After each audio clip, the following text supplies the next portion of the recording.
So, oh, whenever I use my headset, it echoes. Okay, so we're going to talk about the Discord because I want to move people to the Discord. Here's why. Because from the Discord, we go to Zoom.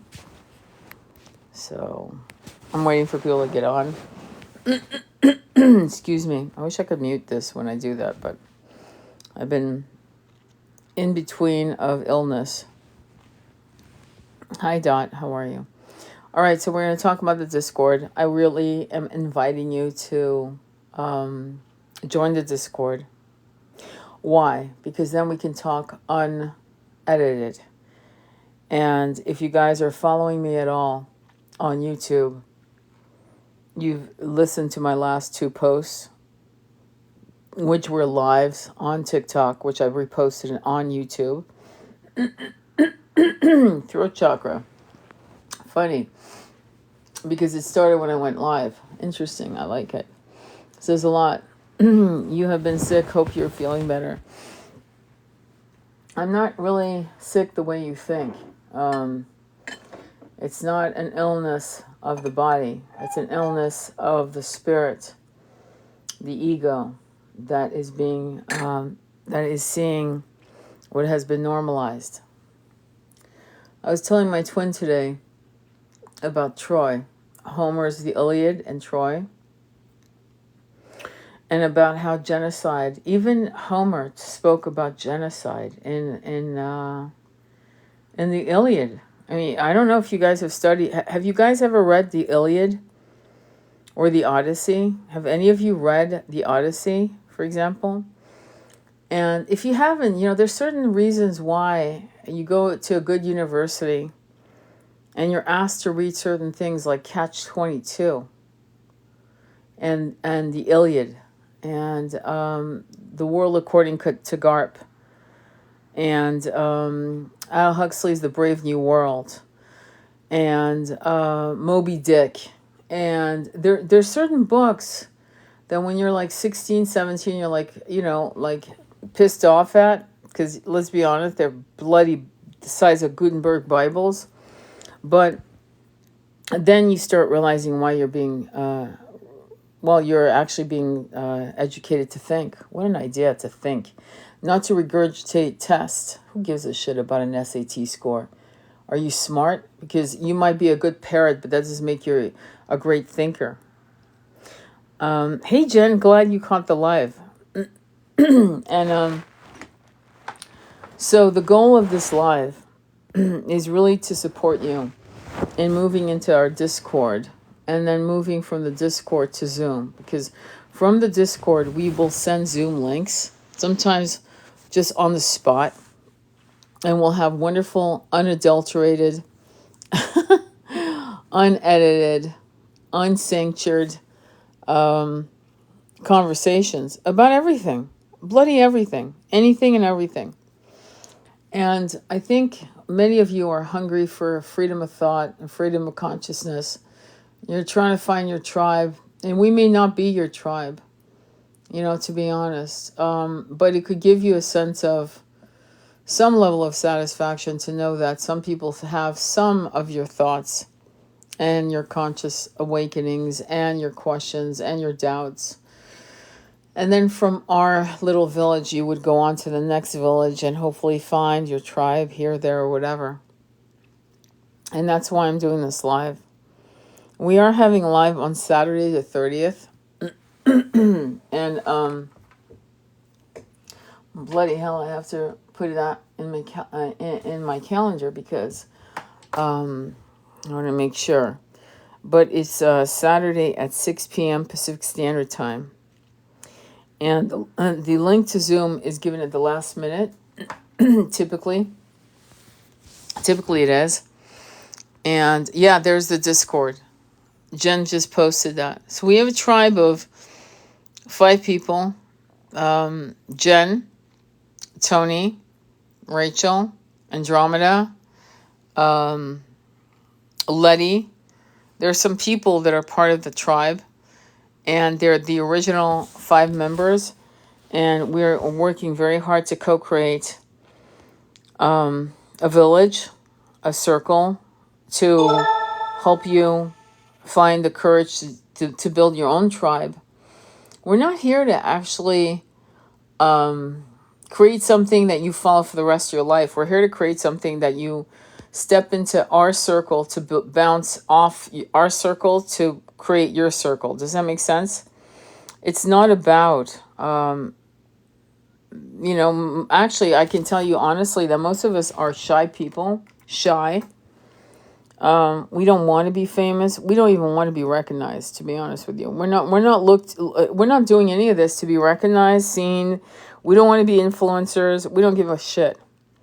What we want is to do our mission that we signed up for before we took these incarnations. And we were definitely volunteers to this ascension.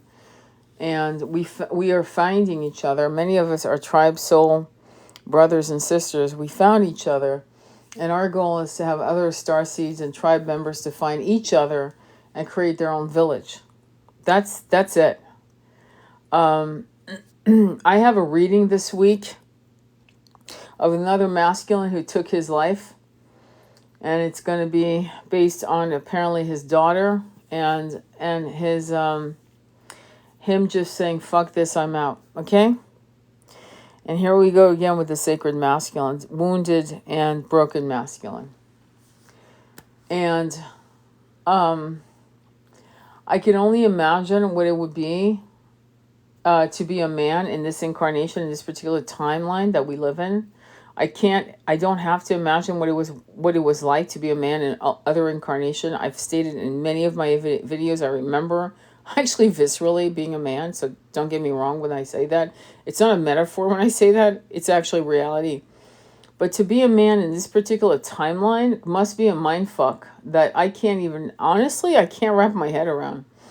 I know that it's really hard for the sacred, wounded, broken feminine to come into grips with what she's going through, because she's finally realized who her sacred divine counterpart is, her eternal consort. And you might call it a twin flame. This is not new shit. This is not new age shit. Okay, there's no such thing. I hate that term. There are many terms. If you follow me, you'll know there's many terms I dislike. One that has me going off the deep end is new age. The term new age has me going ballistic because this kind of gives this false impression that all of this spiritual concept and understanding is in the last 200 years badly coined by Aleister Crowley and his little henchmen like whatever the fuck her name was. Anyway, Bukowski or whatever her name is. You can tell I have absolutely no respect for these two individuals. Blavatsky, sorry. And the reason I say that is because any person of any consciousness would understand that what we are going through, what we've always gone through, is ancient wisdom lost in the chaos of wars. And the irony is that's why we are all contracted here to take on these missions, to say we're no longer going to look at wars as part of the polarity. So why did I mention, hang on, let me go here. I'm going to actually go on the computer real quick. Why? Because I never prepare for this. This is the problem. I just do this on the spur, and that's not always a good thing, but I trust my guides. But in this case, so if you've ever read the Odyssey by Homer, right, which is the longest poem ever written, it's a series of travels through an awakening where Penelope, his wife, is actually waiting for him, which is the twin flame story. It's funny. I love this shit. It's like, I don't understand why people don't even see half the shit I see. I'm like in shock. So when you look at the Odyssey, right, you've got Penelope, right? If I'm wrong, go ahead and call me out. Okay? I'll be more than happy to rectify the mistake. But if I remember, her name was Penelope.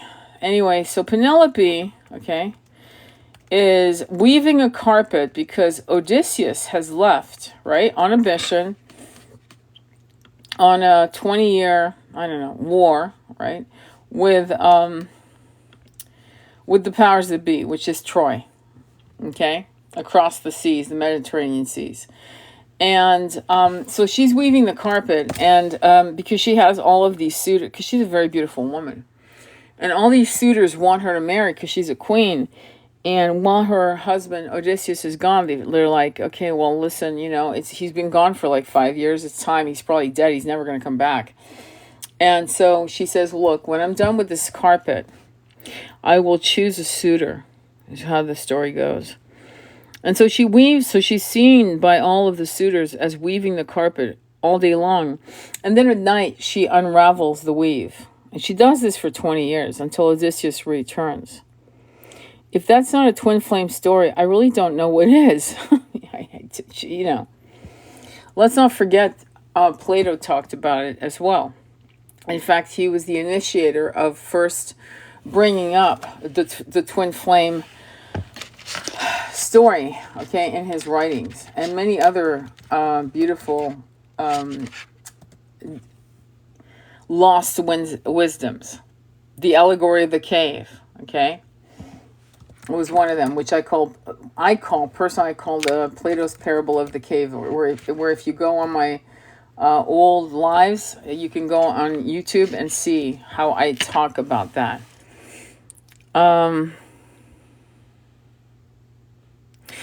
And when you look at, like, for example, Plato talking about the twins, this concept of twins, he's not romantic about it. He's just talking about, a being that is suffering because it has 2 arms and 2 legs and so forth. And they split, So it's in the book in Symposium. And I'm going to read to you literally what it says on Google. Plato presents a theory of the original humans having 2 sets of every body parts and organs, 4 arms, 4 legs, etc. Plato mentioned how these humans were split into 2 forever, destined to look for their other half. I'm sorry. Is that New Age? Is that brand new? Is that something that's just been talked about in the last 200 years? I think not. Because, see, Plato talked about it. So now let's look at when Plato... Let's just have fun. Plato, date of birth. Let's just see how far this goes. So Plato was born in 428 BCE, before the Common Era, before the birth of Christ. And he died at 7 BCE, before the Common Era. So clearly, this man, who was an incredible philosopher and brilliant man, talked about the twin flame concept at 428 BC, before there was a religion, before there was a Catholic religion, before Buddhism was just was actually spreading its wings, because Buddha had been born 600 years before Jesus. And I'm telling you that off the top of my head, so if I'm wrong by 100 years, forgive me. And so this concept of twin flames. So let me ask you this, okay? Just on the side note, because we're going through a lot on this planet. There's Gaza, there are people suffering, there's water that's been played with. There are countries where you can't, grab. You're not allowed to actually capture rainwater. Countries, states in this country have these laws. There are people being genoed, okay, while the world watches. And there are people actually talking about how twin flames never mattered. Now, let me ask you this.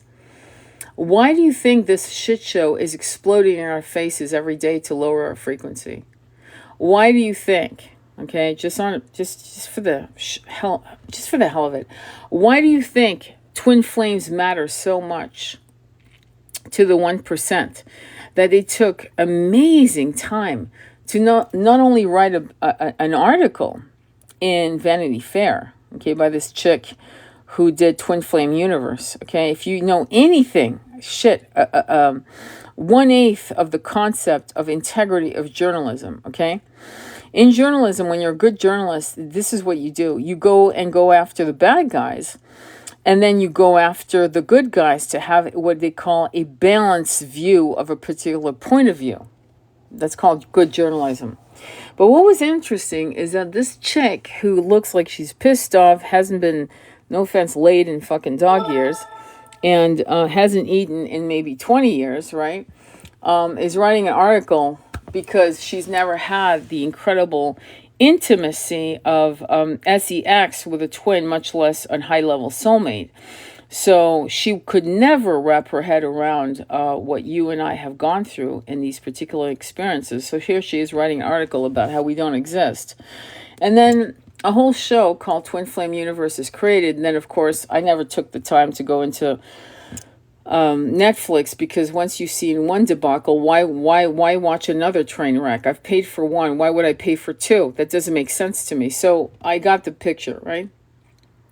So the question wasn't really why was it created, but what were they trying to deconstruct in the already problem of the separation between the divine feminine and divine masculine? What was the whole point? Now, if you've taken the time to watch my video on the broken masculine, which is uploaded on my YouTube channel, which you really should actually listen to, even if I am smacking my lips while I'm talking, because to be honest, I'm not going to. You have to understand, when I do these videos, I'm downloading, I'm channeling. And I'm not being funny, because when I do these videos, I look away from the screen so I don't get distracted by comments, because I don't want to hear them. And I'm downloading from my guides. And let me just say that when you're downloading from source, uncorrupted source, because it's corrupted because it's going to fuck people's head over, and it's non-corrupted, meaning it's clear downloads, because it should make you feel better, okay? It should make you feel better. It should make you feel light. And when you feel light and you listen to someone like me, or someone who does what I do, right, you're going to feel more clear, not more confused. If you feel more confused, there are two reasons happening. One is that I'm not for you, and two is that, that you're not understanding this because your mind is entrenched in 3D logic. And I'm going to add a third, and I could be downloading corrupted downloads, actually, but I don't think so. And the reason I don't think so is because what I'm feeling as it runs through me is it's pure, it's coming from a place of loving energy that wants us to win. It doesn't want us to lose. It doesn't want us to give up. It wants us to understand how important we are to the collapsing of the matrix. And so, again, think about it. Twin Flame Universe came out on Amazon Prime, which, by the way, if you go to Whole Foods, you can actually, if you have a chip in your hand, you can actually scan your hand over the payment tab. And if you have a chip that has your credit card on your chip in your hand, like, hello, you can pay for your groceries. So just remember that for a minute. The source of everything is important. But besides that point, which is, to me, should be an obvious red flag, but for some people it might be a convenience. For me, it's a red flag, is the fact that why would we be so important? Who gives a fuck if we are twin flames and we believe in it? Who cares if we're in a state of delusion? Who really cares? And yet they do. They care very, very strongly, to the point where they did a Twin Flame Universe on Amazon, right, Prime. And they did then right on the heels of that, right, what came out was another Twin Flame to denigrate. Both shows were about denigrating the Twin Flame journey, right? Within literally a week from each other.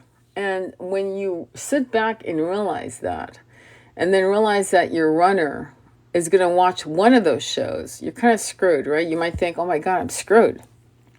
My God, what's going to happen?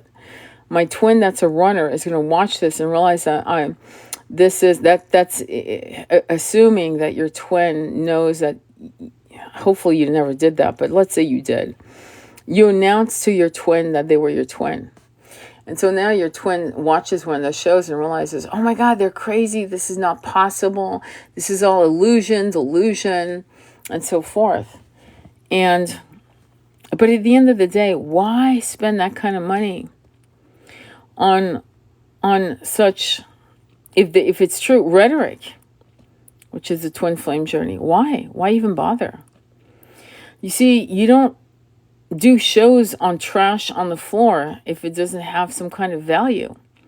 So if we don't exist, why do a show? No, two, and an article in Vanity Fair to actually talk about why we don't exist. It's a lot of effort, don't you think? I think that's a lot of money, a lot of efforts. So with that said, don't you think you may want to sit with that and realize your power?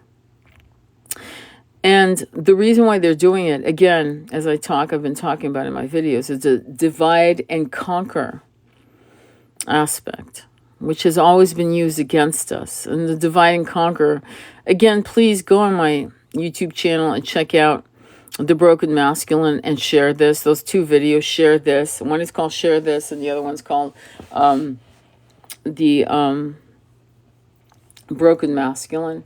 Watch those two shows, because I don't want to repeat myself really. But let's just say this.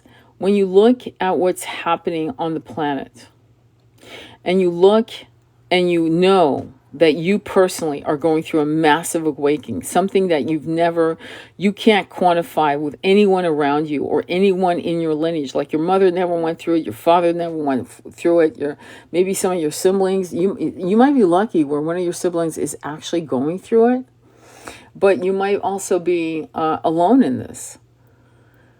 It's never happened before. Not to this level of consciousness. It's one thing to think about, I believe in reincarnation, I believe in this, and I believe in, past lives, karma, this and that. That's an easily digestible pill. But some of the massive, awakenings that are happening to you, telepathy, downloads of what's going to happen in the future, possible futures, what else? Oracle dreaming, but you've never had lucid dreaming in your whole entire life, and suddenly you're fucking connecting to your twin, and part of you knows that this was your twin, or other messages that you receive from your lucid dreaming, and now you're having messages you can't explain nor ignore. Suddenly you're psychic. And you were never, 3 years ago, you would have never thought you were psychic, but now you are. See, all of these things happening, it's not a punishment. It's an awakening for you to actually step into your light. And it's a place of power you can't, because you have free will, you can reject or accept. It's really up to you. But what's more interesting to me isn't about what you're going through, no offense. It's about all of the people who are what I will call non-believers, quote unquote, who are so hell-bent on making sure we don't believe our power. That's what's got me going. It's me looking at us going, if we were not powerful, they would not spend all of this time trying to eradicate our existence as twin flames, or our existence as powerful, multidimensional light beings. They would not even... We'd be like a gnat on the, like a fly on the wall, to be swatted away like an annoyance. Clearly, there's something to what we're experiencing. And that's really what you need to hold on to. Because if you don't, you're allowing a lot of people to have power over you while you actually believe them over your own beautiful experiences of an awakening. I'm going to read somebody. Okay, let's see. I'm going to read some of the things that you guys... And thank you for joining me, by the way.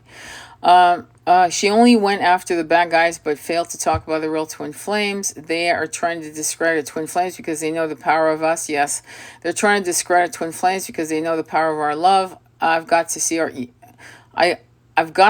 your Broken Masculine video because my twin is exactly that. Yeah, right now, of course. Of course, they care to make the masses really not believe in us if they're not properly informed or educated on twins. Yes, my sister, who I reconnected with after 4 years of awakening, also on the TF journey. Yeah, it does. TF journeys does run in a particular lineages, so you know. So that's not unusual. You guys aren't making it up. After separation, my twin was standoffish in my dreams. Now he's becoming more affectionate in them. Yeah, that's a sign of union. That's a sign. So, yeah, thank you for the hearts. But you get what I'm saying? So, when you go into this journey, right, and you're, You better start learning how to laugh about this shit, because it's funny. It's actually funny. And it's better to laugh at it with a freedom in your heart than to get than feeling betrayed by what's happening, because that's not going to help your frequency anyway. But you should laugh at it, because that shows how powerful twin flames in union are, or in separation. Because if they can knock both twin flames out of frequency match, number one, it's a win. If they can knock a twin flame out of their mission, okay, let's say one's in 3D and totally ensconced in 3D, and it's like, you're like, okay, I probably will see you in 10 or 20 years because you're lost.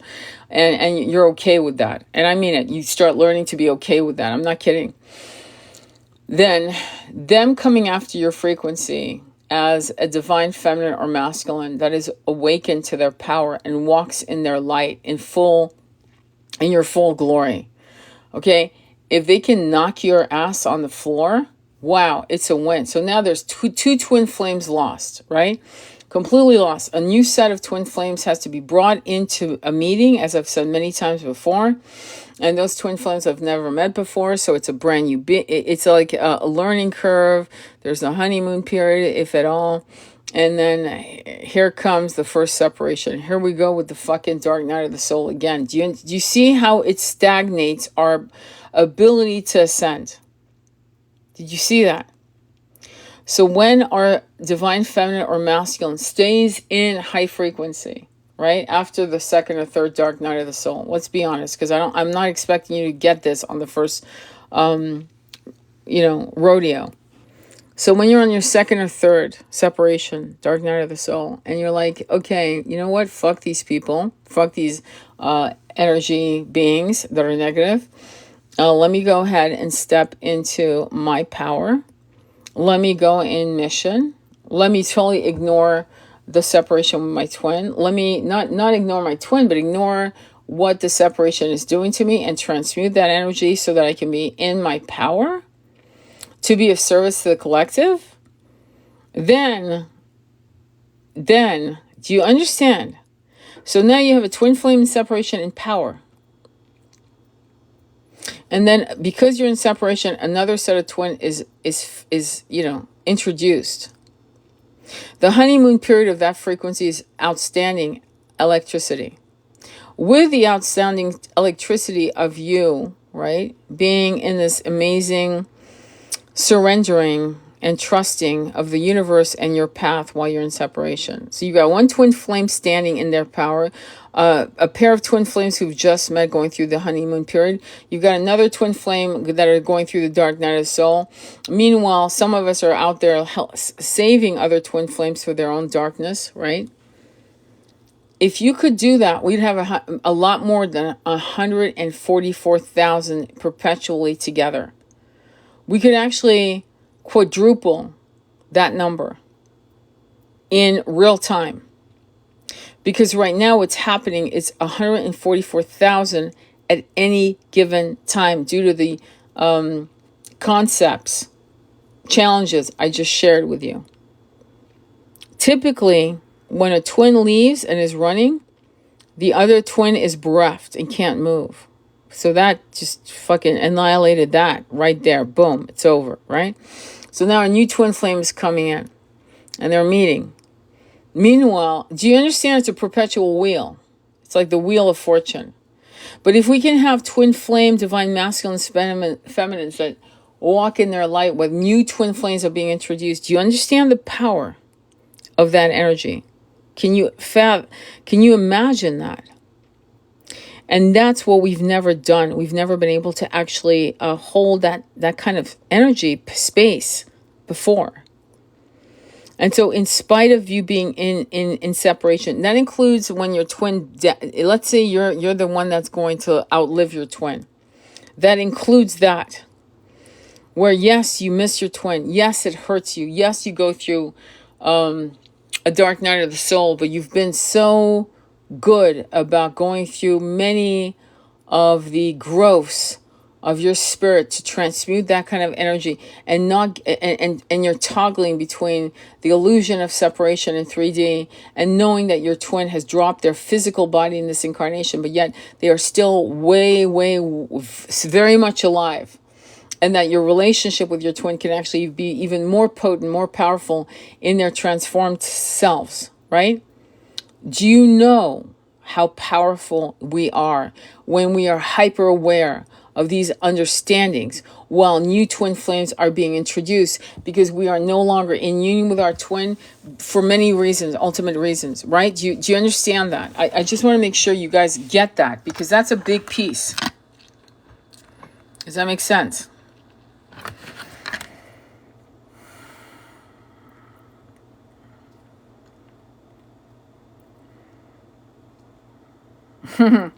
All right. And thank you for Jen for actually pinning the comment on Discord. Also, my title was the Discord. Yes, my sister also reconnected after 4 years, is awakening, also on the TM's journey. After separation, my twin would stand off in my dreams. Now has becoming more affectionate in them. I love that. I read that. Twin flame is more of a God code, the 144. It's a frequency that you can vibrate at.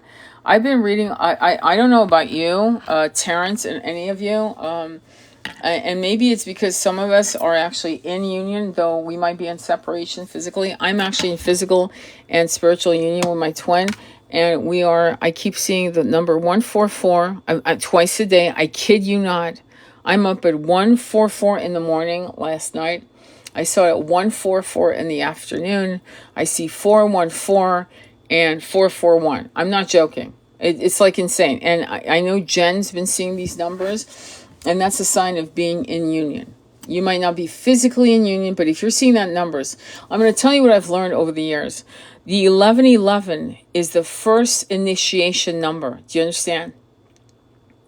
And then as you go through the first initiation, you're going to go through, 10, 10, 10, 555, 444, 333. I see a lot of 333, which is a big deal, because if you notice, 144, however you want to turn the numbers, is a 9. 333 is 9.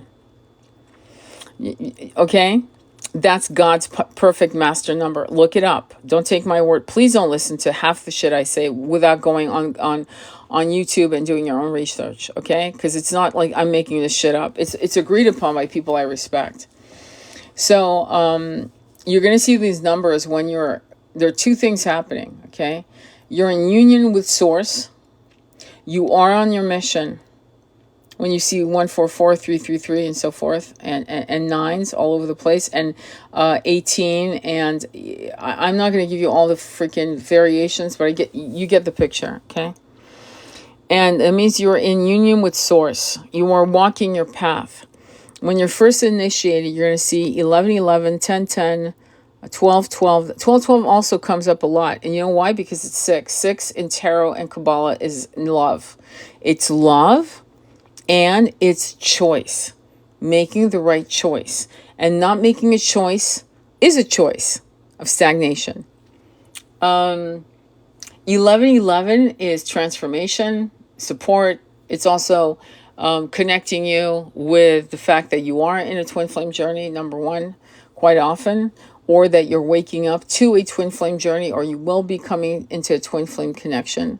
555 is change. What else? There's a lot of numbers, actually. I could go on and on and on. And then, but most importantly, what will happen with numbers is that when you're in separation from your twin, you're going to see their birth date everywhere. It's going to be insane. And not just your twin. And this is what I need to really reiterate with you guys. When you are in divine connection with Source, God energy, you're also going to see the numbers that are meaningful to people you love, not just your twin, my friends. That means you may see other numbers that are connected to family members, like your grandmother, your grandfather, your mother, you get what I'm saying? Or a past lover who was a high-level soulmate, or what have you. So it's not just exclusively to the twin, which is a mistake for creators to constantly fucking push that agenda of exclusivity. Now, let me just say this. Many twin flames, okay, are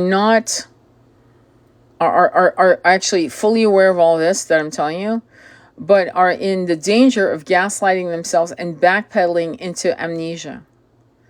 So when you see the numbers, it's the beginning of the initiation. And on the side note, just so you know, ask anyone. There are people, when you say, do you see 1111? Do you see 1212? Do you see, concurrent numbers that keep popping up and blah, blah, blah? They will look at you like you've lost your fucking mind. They are not part of this awakening. They don't know what the fuck you're talking about. So when somebody comes to me and says, oh yeah, I'm a twin flame, and I'll say, well, what numbers do you see? They don't have a clue. The minute they say that, I know they're not in the twin flame journey. Because now, and let me kind of address all the particulars on that truth. When some of the twin flames met in the 1940s, the 1950s, 1960s, the 1970s, 80s, 90s, it was a different vibrational experience. Do you understand? So the obvious of seeing numbers wasn't so. The energy of that wasn't really. It was present, but the consciousness of the humans that we were then wasn't awake and aware to see the numbers until we crossed the Rubicon to the 21st century. And then at that point, numbers became very active. In particular, the people that would have seen those numbers in the very beginning, the onset of this new conscious awakening, would have been indigo, what you call indigo children, which are obviously adults, because many indigo children, there's this weird idea that they were born in the 60s and 70s. No, they weren't. They were born in the early part of the 20th century. And so they came in fighting. They were fighters. And they paved the way for people like you and me. And people like me paved the way for you who are born in the 80s and 90s, and you paved the way for those being born in 2000, in that particular timeline. Does that make sense? So all of them have, as we progress through these incarnations, just like you buy a brand new computer, right? You like the computer you had in, say, 1996, right? If you tried to download software today onto that laptop or computer in 1996, it would not be able to actually run the software. So these new kids, young people being born, have a system, the way they were born, the way their bodies are able to understand very esoteric concept like fucking nothing, is because their hardware, meaning the bodies they embody, right, today, are on, it's a more upgraded hardware. Does that make sense? Remember? Junk DNA? Yeah, that? Yeah. So for you who are going through headaches and this, that, and the other, and you were born in the 80s, 90s, and so forth, you're going to have headaches. You're going to have headaches. You're going to have all kinds of weird ascension issues in the physical because your junk DNA is being activated. Just like me removing a motherboard, right, from the 1990s, right, or 1980s, and I still have the hardware, right, but I'm putting in a new motherboard into my system, right, so that it can actually take the downloads of new software. Does that make sense? It's not easy to understand. So that's what's happening. And so you're going to go through some shit. Let me just say that. And it's interesting. Born in 87. Wow. Okay. Yeah. Headaches all the time. And for some of us, it may still continue with I've been suffering for vertigo for last month. Okay. So, and the last time I had, it doesn't matter. The point is I know where the vertigo comes in and why it comes in. And it's usually when I'm going through a massive, massive spiritual awakening. So vertigo for me is a sign that shit's about to get real. Just saying. Ringing of the ears, yes. Well, the ringing of the ears is going to be constant. Isn't that interesting how they're actually selling medicines for, what is it called? Tinnitus? I have to laugh because it's like, what the fuck? Yeah, let's put some medicine in the tinnitus, right? So that you don't get the upgrades that, because the minute your mind says, oh, it's tinnitus, pronounced tinnitus. The perception of sound that does not have an external source so other people cannot hear it. Tinnitus is commonly described as a ringing sound, but some people hear other types of sound, such as roaring or buzzing. Isn't that interesting how it's a medical problem as opposed to an upgrade? Don't you love that? How everything has a medical reason. But isn't it interesting how many of the star seeds and high-level souls that are here who are awakened are going through the exact same thing, and we're fully aware, we're not stupid, okay, that we are going through an upgrade. Interesting, don't you think? I think so. So they have medicine to preclude that, just like they had, what is the word? What is the word that they used to have that was such a great thing that used to give to, I don't know if you know that, but in the 1960s, especially in Europe, they were giving out fluoride pills to pregnant women. Fluoride pills to pregnant women, with everything we know about fluoride and how it calcifies the pineal gland, the third eye. Can you imagine that? Because see, in Europe, they don't put fluoride in the water. So if you wanted your kid to have really good teeth, right? You would give your kid fluoride pills. Oh yeah, they would have great teeth. But they would have absolutely no third eye opening because of the calcification. It's really intense. And if I sound tired, just so you know, I am. I'm freaking exhausted. But I wanted to do this live again because, again, I'm compelled. Believe me, I would rather rest, but I feel as if I needed to share certain things to give you some kind of confidence in what you're going through, you know, so you don't feel alone.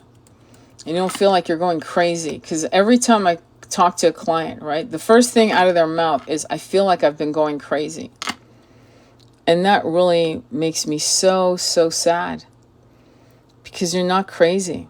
You're awakening, and it certainly feels like some heavy shit is going through your body and your mind, and you have to really, really hold on. Just hold on. And that's why it's why I'm doing all these lives. I'm doing a lot of lives, and sometimes I jump onto other lives that are more politically, socially conscious, because I also have these interests and passions, don't get me wrong. But ultimately, I know that the awakening, the ascension is upon us, and we are being, we're being conquered by dividing us through various means, including your own lack of self-worth. It starts with your own lack of self-worth. It goes down the pike with you actually thinking you're crazy. It actually destroys you when you go through the dark night of the soul due to a separation with your twin flame. And you, men and women, thinking that you're not good enough, and it actually activates this lack of self-worth, and then you're going down the rabbit hole of self-loathing, and that's a good place for the powers that be to keep you there, because at that point, guess what? They don't really have to worry about controlling you. You've controlled yourself as you descend into the dark night of the soul, and stay there for years. They love it. It's exactly where they want you to be. And people like me are important only because we're spreading the word that there's a place and a time to be in the dark night of the soul for a certain amount of time. And after that, I don't care if it's fucking anger that gets you out of bed. You better find a reason to get out of bed. And also, you need to also be that voice in the dark. You need to be that lighthouse in the middle of the tsunami of emotional wars going on the planet, and you need to know your value as you speak your truth. And so, because if you're going to put all your you're going to put everything on people like me and not do your due diligence in actually spreading what you know is what you're going through and what you think people need to understand about this awakening, right? If you don't do your part in some capacity, any capacity, then you've lost the point of, why you understand this concept.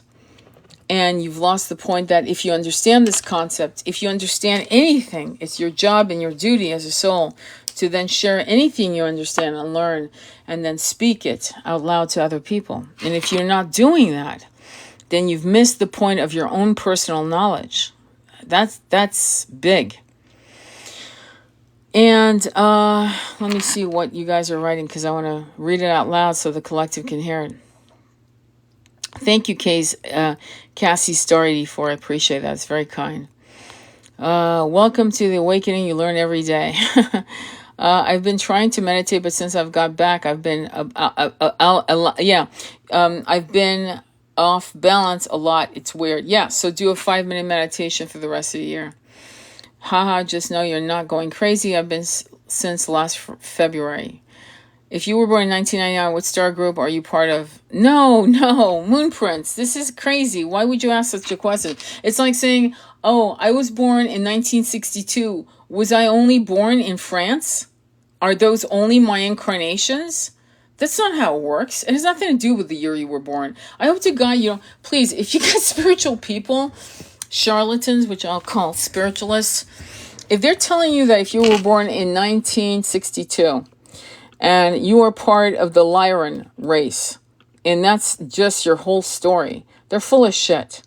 If they're telling you that if you were born in 1999 and you're part of the avian race or the yellow race or the red race, I'm not joking, actually. I don't know what the breeds are, because these are actual past lives I remember, and there are no supposed experts on starseed tribes and races that have ever mentioned that. And I've done hypnotherapy sessions with other clients who have come up with beings and races that have never been mentioned in all these books that I own on starseeds and different tribes and breeds and races that you can think of. My point is this: there is no year you were born. Do you understand what I'm saying? It's just like, okay, so I'm a Taurus, right? I was born and that's my sun. But does that mean that it encompasses everything I am? Do you know how many incarnations I've had on this planet and other planets? Who gives it? Yes, it gives me a connection, numerologically speaking, with my life path, and also why I chose to be a Taurus, and why my twin is this other sign that is the perfect sign for me, and why we share this Chinese astrological sign. Yes, there's all these benefits of that. I get it. But there were other incarnations. We were definitely opposites, on the opposite walls of the astrological birth signs and life path numbers and all of that would have created our angst and our separation and our and all these illusions we went through. Do you understand? So if you think that 1 year defines every incarnation you've had, you're missing the point of astrology, and you're missing the point of numerology, life path numbers, completely. Does that make sense? I shall need to well, good. Download it, Rebecca, and that would be great. Shannon, yes, contact me. Shannon, you're going to be, because you just said that publicly, no offense, some idiot might actually contact you and offer you a reading at posing for me. There's like 5 accounts that actually act like me. You need to go on my website. I'm going to give it to you right now. Okay, I'm going to give you my website. Hang on, I'm going to reply to, bloody hell. I'm going to reply to your if I can find you again, bloody hell. All right, well, look, I'm just going to go ahead and type in my website. Oh, thank you, Jen. Thank you, Jen. I'm going to go ahead and write my website on this particular, but be careful, okay? I don't want you to be ripped off. I'm not going to contact you on anything that is not directly from my website, okay? And even if you did message me, I'd still direct you to my website, just so you know. I would, because it's for your own protection. And before I book anything, I talk to clients. Every time we have a phone call, okay? We don't just, I don't, that's why I don't have a calendar on my, you don't think I'm smart enough to set up a calendar where you guys could book? Of course. I don't want to book. I want to make sure that I can help you. So the first thing we do before we ever book is we chat, and then we decide if I'm good for you and if I can help you. Me and my twin are both Virgos. Read her book and see which one resonates with you. I'm third with children, fourth wave. Oh, thank you. No, I mean, I would have been a starseed or indigo. Dolores Cannon talks about different waves. Yes, exactly. Jackie, my twins, and myself are all Geminis. Yep. So it depends. Everyone's different. See, that's the thing. You got to be careful with, for some people, that is your truth, and that is a real truth. And for some people, this idea isn't true. Yeah, you should not. Jackie, it's definitely not easy. You shouldn't go through it alone. Sending you love. That's very sweet of you, Rachel. Thank you for doing that. Is it normal to feel so lethargic through your awakening, so tired? Yes. We are getting our asses kicked. Girl, I've been so fucking tired you wouldn't even believe. I'm tired right now. Like, I'm exhausted. And I was going to take a walk, blah, blah, blah. And I was going to go take a walk yesterday. And so sometimes I go through lifting weights. I'm just going to give you the contrast of what's going on. It may, I hope, help you and resonate. So some days I will lift weights like an animal, and then suddenly I can't even walk down the stairs because the vertigo hits me, okay? So there's definitely something happening. It's not like I'm not calling on my guides, angels, and allies. And I'm being called, believe it or not, to pull out a Blue Angel Oracle deck by Tony Carmine Salerno. So I'm going to actually do that real quick. Like I said, I don't really plan this stuff. I just do it. I'm on the fly. And if you're trying to figure out how to find your voice, I don't know, just talk. Just talk out loud and see what comes out of your mouth. What happens if when you sleep with your TF and your solar plexus hurt? It means your power has been drained. That's what it actually means. You've drained your power. So make sure your twin flame is not no offense, okay? Because twin flames can be many. Remember the word twin flame. We're not talking about twin rays. We're talking about twin flames. Let's not forget that, folks, okay? So when a twin flame is being sexually active with you and you are having the draining of the solar plexus, okay? That ain't no joke, okay? You need to be working on your chakras immediately and replenishing and saging yourself because, well, thank God it's the solar plexus and not the root chakra. But on a side note, they're actually sucking up your energy like, hate to say this, psychic vampire. And I'm not saying that they're doing it consciously, just so you know. But you should not be feeling that from your solar plexus. That's crazy. So don't ignore that, okay? When you're, and here's the other thing. Is it your twin flame? I'm going to be blunt. Is it your twin flame? Because I have a client who I've told her many, many times, that is not your twin flame. That is not your twin flame. And she said to me, well, when I had sex, I started having candida, and then my body hurt, and then I lost 20 pounds. I'm still hurting, and I'm looping, and I can't stop thinking about this person.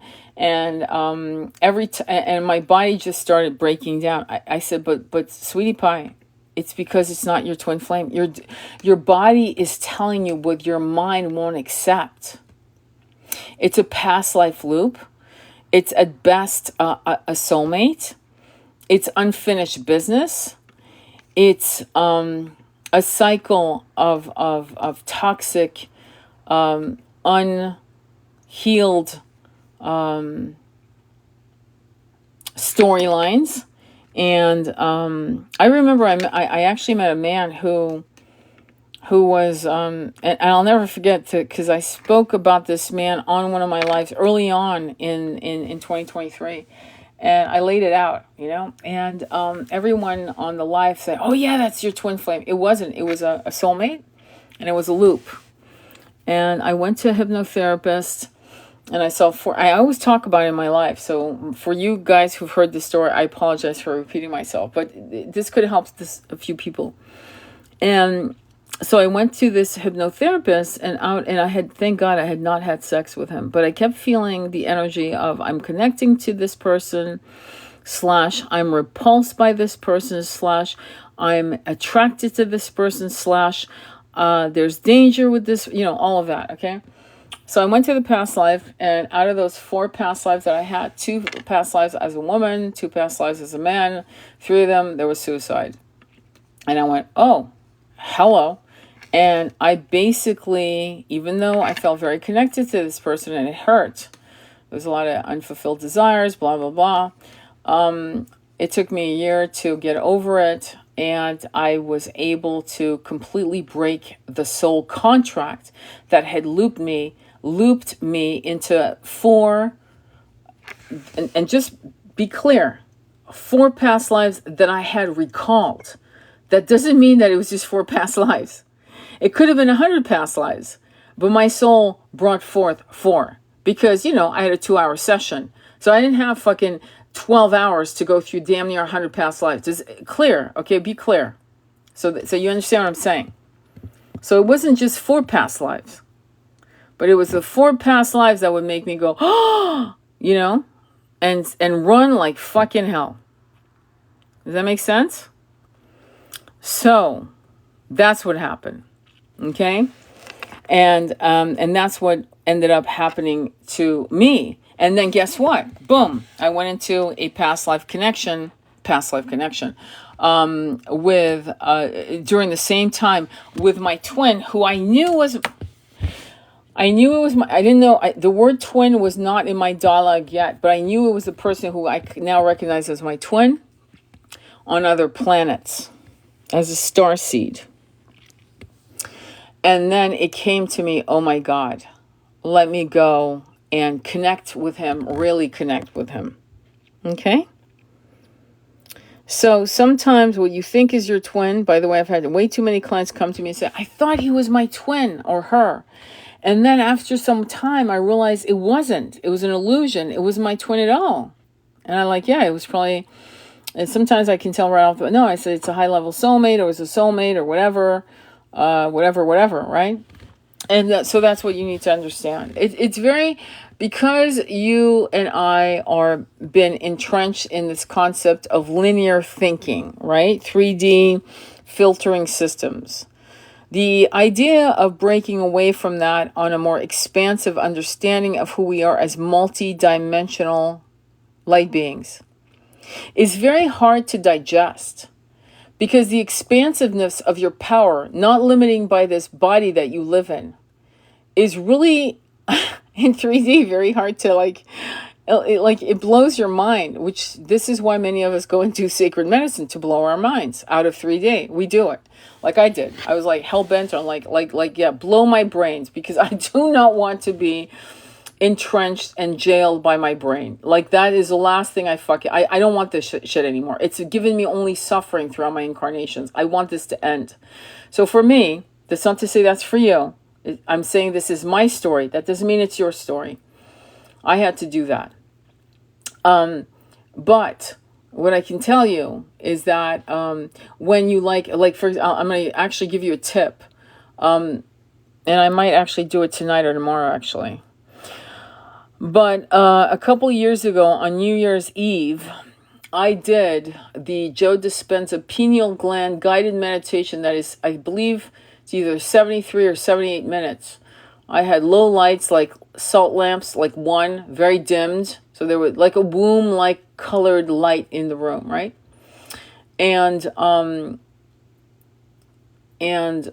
I had my pillow and my blanket on the floor so I could lay down, like he said, and get up, like he said, sit up and breathe. swear to God, I blew my brains out. I really thought I had a stroke because I decalcified my pineal gland. I remember because I remember sitting in meditation during his guided meditation, and I saw an explosion of white lights in my brain. I'm not kidding. And I thought, oh my God, did I break something? And it turned out I had decalcified some stuff. Clearly, this was even after doing sacred medicine. So before you attempt any sacred medicine, which it should not be something you do with your girlfriends or friends or to party or whatever, you may want to do something softer, And again, I'll just refer you back to Dr. Joe Dispenza on .com, and then you'll find it under pineal gland guided meditation. And I think he's actually offering it for $35. You never know. It's good to see you, Nancy. It's really good to see you.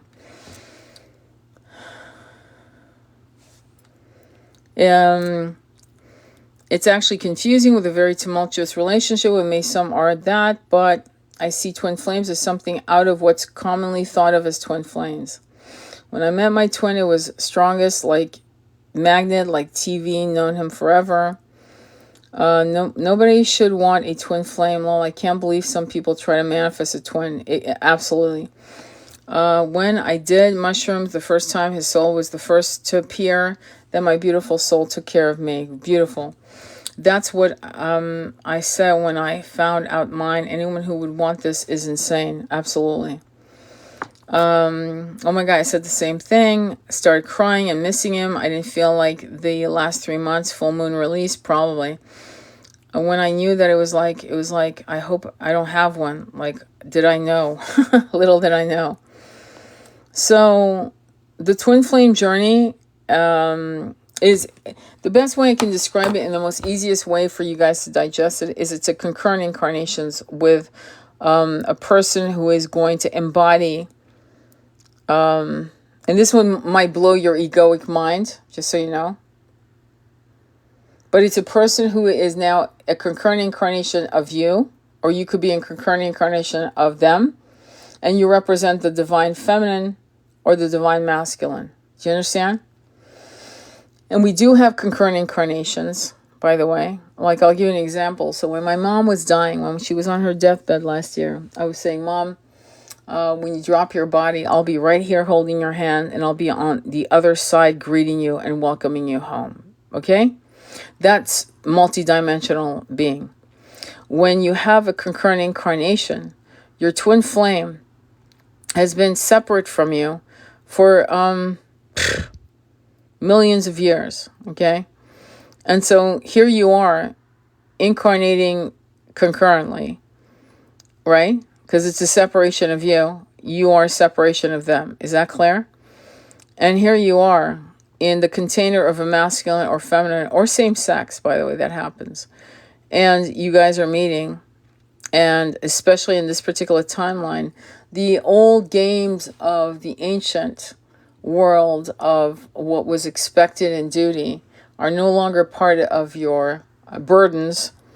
And so now all you're fighting with are old habits, toxic habits of separation games, and figuring out, healing a lot of stuff, a lot of baggage in your incarnations as a masculine and feminine in many of your embodiments.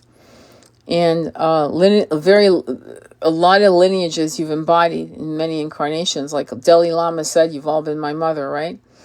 And here you are, here being triggered by a twin flame connection, which no other man or woman has been able to trigger in you. Never has it been like this. You've had people you liked.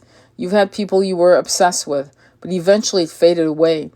A twin flame, that is not the same game. It is not the same energy. And there are too many millions of people going through that who know what I'm talking about. So it's not about proving that what we're saying isn't bullshit.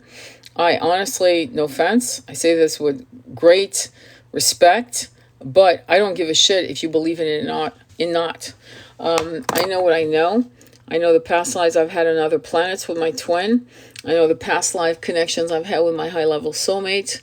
And though I loved my high-level soulmate, it is not the same. For whatever reason, in this incarnation, it was not the same impressions. Okay? It is not. And it's interesting. Okay, so we're back. Sorry about that. I'm sorry about that. I do this a lot. This is, it's me doing this. So I'm going to show you my altar. And we're going to go back into that. So the energy, okay, and again, I don't have, oh, Lord. I saw your text, Jen. I'm fine. And I appreciate that. These are my shaman drums. What the hell? We might as well show some shit just for the hell of it. Not to brag, but just to show. This is my altar with Krishna Radha, the divine couple. If I could find Yeshua and Mary of Magdalena, I would do it. I have also Buddha and his consort. I didn't even know the term TF until the pain I felt from our first separation. I went seeking answers. I understand. Sorry, you guys. You know that when I go off, it's usually because me and my idiocy in terms of understanding the concept of battery life on a phone. Okay? Isn't so. And to be honest with you, I'm in my oh shit. We're out of the lamp. Oh, bloody hell. My son probably left the salt lamp. He likes low lights. I know you did. I know you did. So this is my altar, you know. Fake is a $2 bill, but what can you do? Ganesh. And my altars changed when I moved to different places, you know. Always. They always change. Okay, so anyway, the point of what I was talking about was the fact that, let me see if I can get this cord a little, and if I get unplugged, don't freak out, I'm here. But anyway, hang on, let me put this here because I don't want it to unplug itself. But I do want to, and again, my phone is going to be sideways. Just I'm warning you ahead of time because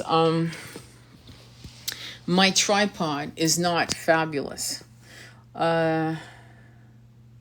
Wow, the amount of people who told me I was trauma bonded, thankful for Tony who cleared it up. Well, it wasn't just me. It was believe me, okay, I've had clients who come in who are not correct. It's not a twin flame. It isn't. Don't think I don't tell people who are not twin flames, you're not a twin flame. I do tell people that. I'm going to light this for a minute. And it's the difference between people like you, Rachel, and people like Jen and other people is that you guys know, like, you don't give a shit. You just want to know the truth. Where there's some people hell-bent. Like, if you tell them it's not a twin flame, they fucking lose their shit. And that's one of the reasons why I do pre-calls, because I'm not going to be the one who busts your bubble. My best friend told me I was disillusioned and laughed at me when I said I had a twin. Well, I didn't. Did you guys see my live with Anushka, who's a well-known influencer on the twin flame, not on the twin flame, on narcissism? And I did a chat, a live with her, and it's uploaded, and you might want to check it out. Okay, I'm the opposite. Told me he's a TF, but I don't believe he is. It's all good. It doesn't matter. What matters is what you want to believe. Honestly, it matters what you want to believe. Okay, I'm not here to bust your bubble on either level, but it's important for you guys to. Let me do this. I'm trying to figure out how to, let me do this, because I really want you guys to, I'm going to do some Oracle reading, because I think it'd be fun, and I love these lion dragons, to me, they're lion dragons, I just said that, and it was not a mistake, mark my word, but anyway, okay, let me get the light, because I want to get candles, and we're going to have fun. We're going to do some tarot reading, so bear with me. I am plugged into the wall, so you don't have to worry about me suddenly disappearing again. I just need to find a bloody lighter. That would be good. And so, hang on, okay? everything you get that is a totem for you, that makes you happy, is necessary. I'll never forget when my mom was alive. She had a thing for Michael Kors handbags, and I had a thing for shamanic drums. Both of them were expensive. So it doesn't matter what you're into as long as it is your thing, right? So everything I have on my altar has a meaning. Ganesh, let me see here. Hanuman. I wish I could turn on the light more. Lakshmi, this is Lakshmi. Radha and Krishna, the divine couple. That's a picture of me when I was a little girl. I was about 18 months old. And so when I tell you to have a picture of your baby and a picture of you that you don't like, which I've removed from the altar because that's a personal journey which I won't share publicly. I just removed it. I'm being blunt. But I have two pictures. One that's this, which is not hard to love, right? How hard is it to love a baby? And then I have the picture of me as a 10-year-old, which I've removed. And I wish I could turn this over so I could see you guys. Okay. Yeah, the line is captivating. So this particular lion drum is the lion drum that I used to help my mom cross over. This lion drum is reminds me of, actually it is the face of my husband who died. That's his face. And I'm not kidding when I say that's his face, that's his expression, that's what he looks like. But that was not the drum I used. When she was dying, this was the drum I used to send her home. And I'm going to go ahead, if you'd like, is play the sound of the drum. Okay? And the music that I shared, or the song that I shared, which was taught to me by one of my shamans, okay, to give her credit. So I'm going to use, let me see, I'm going to use this one.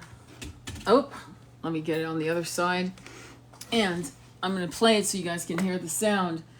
And sounds of these drums are pretty amazing. And if you listen to any of the, like, Nessie Gomez, Anyone Can Sing, you can actually look into her video on YouTube, which is called Anyone Can Sing.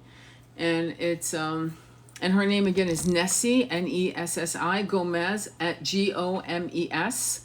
And then you put in Anyone Can Sing. You will actually find her video, which will have you crying. I did her class because I was just so enthralled by what she, talked about. Do you hear this?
Thank you.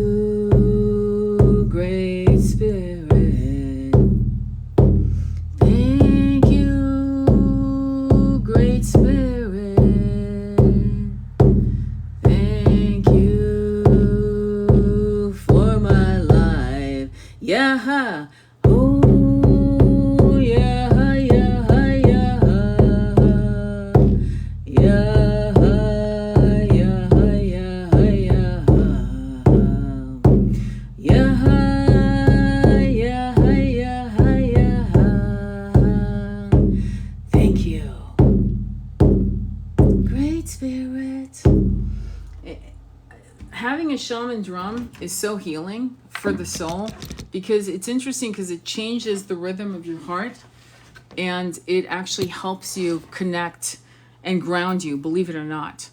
And so, you know, I went through a period of just this particular woman who paints these incredible drums. And I started, because I felt I was like obsessed, totally obsessed, because each drum has a different sound vibration. But it felt like when you put the drums up against your face, there's something that happens between the skin of the drum and your heartbeat that changes its rhythm. It's really kind of magical. And so if you are looking to get your first instrument, I would highly recommend you get a shaman drum. And make sure that it's for someone who's actually making these drums, like stretching the skin. I'm a vegetarian. I was having a lot of different types of problems with this idea. But then I found this artist. Her name is Naya Moon Art. Naya Moon Magdalena is her name, Magdalena. And she gets her skins from animals who have passed. So it's actually honoring the animal. It's not an animal that was butchered for the skin. Just being honest with you, because that was a concern. Like, there's certain things I won't buy because I know that they're being butchered for a pair of earrings or whatever, and I'm not going to go there. I'm not going to buy something like that. But the fact is that the skins are actually from they're from animals who have passed. So clearly, right, she's not going through like 600 drums a month, right? Because she's not. So she sells maybe 10 drums a month at most, and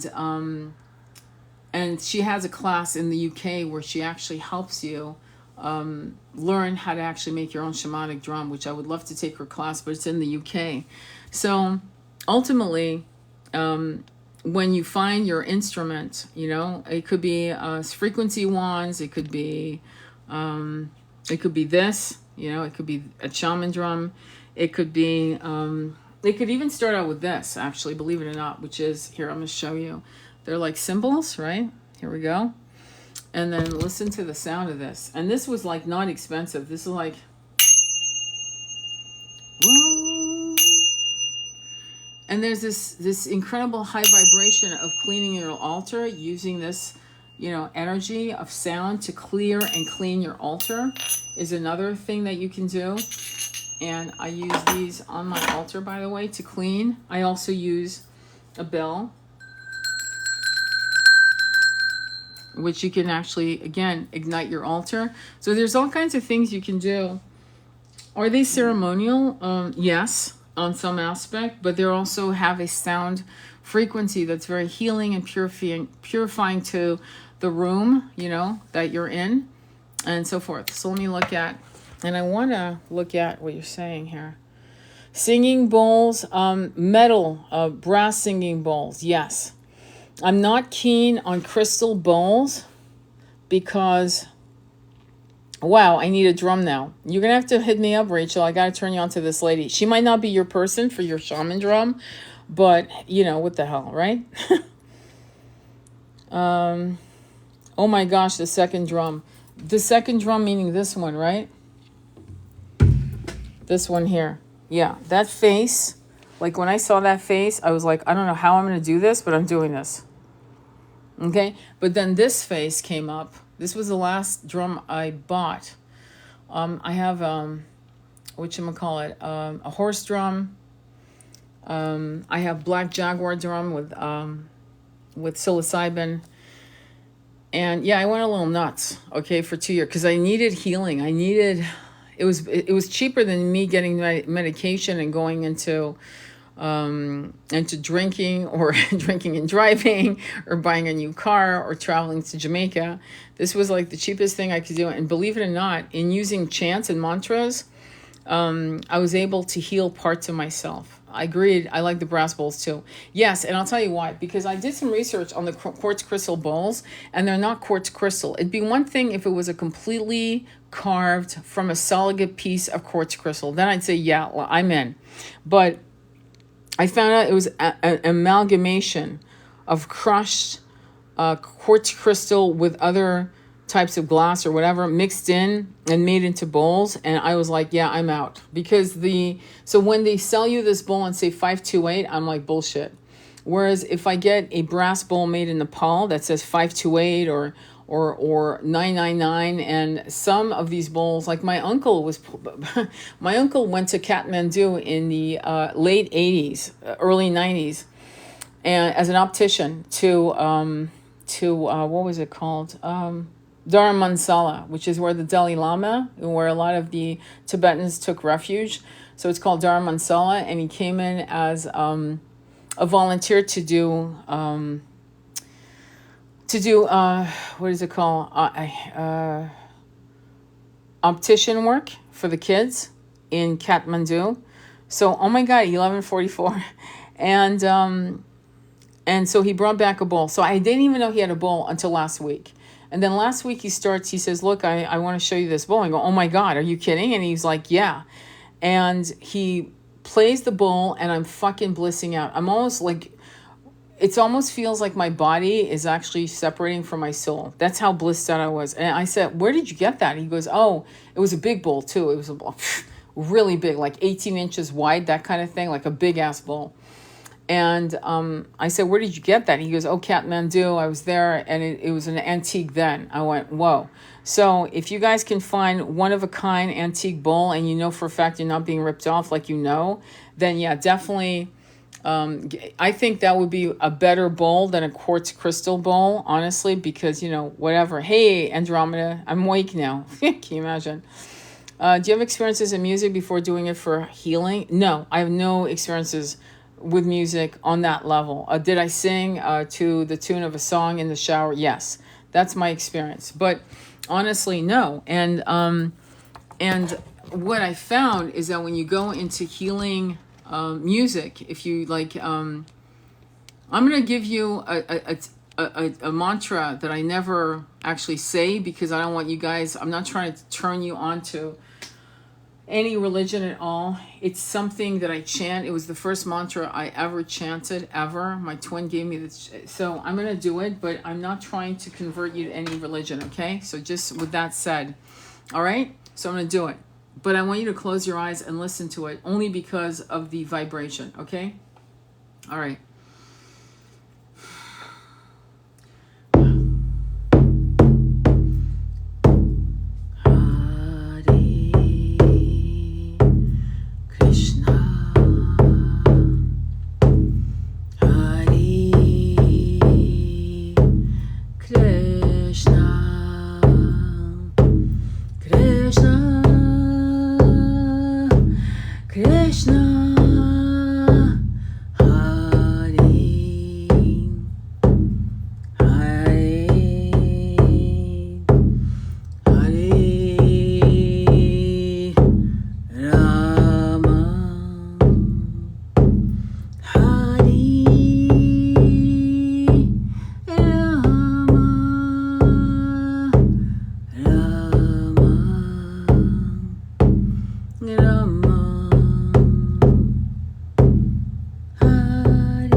Krishna Krishna Hare Hare Hare Rama Rama Rama Hare Hare Hare Hare. So that's one. The other one that I love, actually, that I really love, is the 7 Names of God. So now I gotta remember all the names. Hang on. Hang on for a quick second, because that is like one of the songs that I really, really love. And I taught a couple of the shamans this particular song that was written by Meher Baba, and it was the 7 Names of God. Hang on for a quick second. Let me look at something. Okay, bear with me, and then I'm gonna do an oracle reading, a couple oracle readings, because I think it'd be fun. Bear with me, because I need to remember this. My mind goes blank sometimes. Hang on.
Yeah, it's intense actually. It goes something like this. You should look it up actually. You should probably learn it because it'll give you a lot of power. And for a while there, I was using the 7 names of God on my chakras. So it'd be Hari Paratman Ahala Haud Ma'as God Yaznanhu Hari Paratman Ahala Haud Ma'as God Yaznanhu Hari Paratman Ahala Haur Ma'az God Yazdanhu Hari Paratman Ahala Haur Ma'az God Yazdanhu. So it went through the 7 names of God. It was written by Meher Baba. And you may want to look it up. So Meher Baba was actually the guy who wrote, believe it or not, the song "Don't Worry, Be Happy" came from him, and then it became it went viral. And I forgot the guy who made it famous, but it was actually Meher Baba who came up with that line, "Don't worry, be happy." You know. Okay, so we're gonna look at. The line is beautiful. Thank you. Yeah, it is. It is magnificent. And this is the one. This line right here is my favorite. Right here. This is like the most favorite line I've ever seen, ever. Look at the eyes on that. I mean, that expression is unbelievable. And both of these lions, which I love about this artist, is they're lions. So they're. Did you see? They're lions. And if you look at this particular line here that has more of a sad face, she wrote, and by my request, because she writes light language. So if you look at the corners of the drum, right, that would be light language. And those were my gifts to myself because I wasn't buying clothes, this, perfume, that, whatever. But this for me was like my gift to myself, okay? And so if you need a deep healing, I can't tell you how many times I've played with these drums, and I've wept, and I came out the other side feeling so much better. So, okay, so I don't know how many people are still here, but I want to go ahead and write to you soon about what's happening in the collective, you know, and I probably, when I say write, I mean vlog. Right now, what we're going to do is look at what's happening in the energy, okay? So what I need you to do is close your eyes and let's see what's being shown, okay? Let's see what's being shown for you. What is the message, divine message for you? And then when you're ready, tell me to stop and pick from the top, middle, or bottom, okay? Jen, Rachel, Andromeda, all of you, top, middle, or bottom. Top, middle, or bottom when you're ready.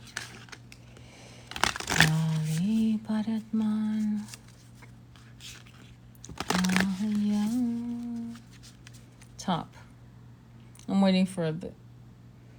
So there's one top, middle, okay. Top, middle, top. Okay, top gets it. Okay, guys, the Orion Gate, it's 33. 33 is 6. 6 is love. Love is co-creation. It's also making a choice based out of love. And I will have to tell you a story about that in a minute. But let me go ahead and read from 33, which is a hell of a good number. Beautiful number. I'm glad you guys picked it. And let me read it to you, okay? 33, the Orion Gate. Listen to this. Service. What is more important, being of service to others or being of service to yourself? Wow.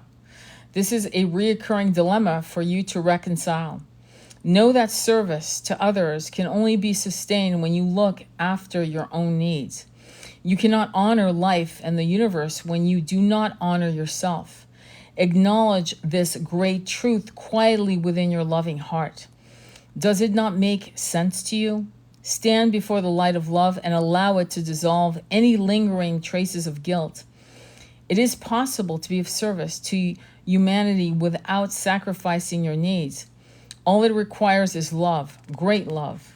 Love is the light of your soul. It is a flame of knowledge that stems from deep within the heart of creation. Let me show you the color of this card so you guys get to see it. I never do that. I just realized that would be a good idea. You see that? 33. Orion. So again, for many of you who are starseeds, this is going to definitely resonate. In many of the starseed planets, there was a level of community, and meaning very, very much like Ubuntu, which is a South African philosophy. Ubuntu is the concept of if you're suffering, we're all suffering.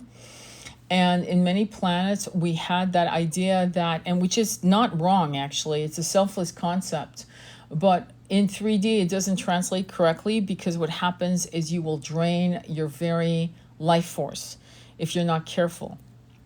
And so what you have to do is when you actually take care of yourself and heal yourself and take time to rest. You know, sometimes you just need to oversleep, meaning you sometimes you need a session of 12, 14 hours of sleep. And then you're going to go on a sleepless kind of debacle for a week. And then you have to let yourself collapse and sleep. You got to know what you can do. 33 viewers. Are you kidding me? Wow. That's so cool. That was the perfect card for them.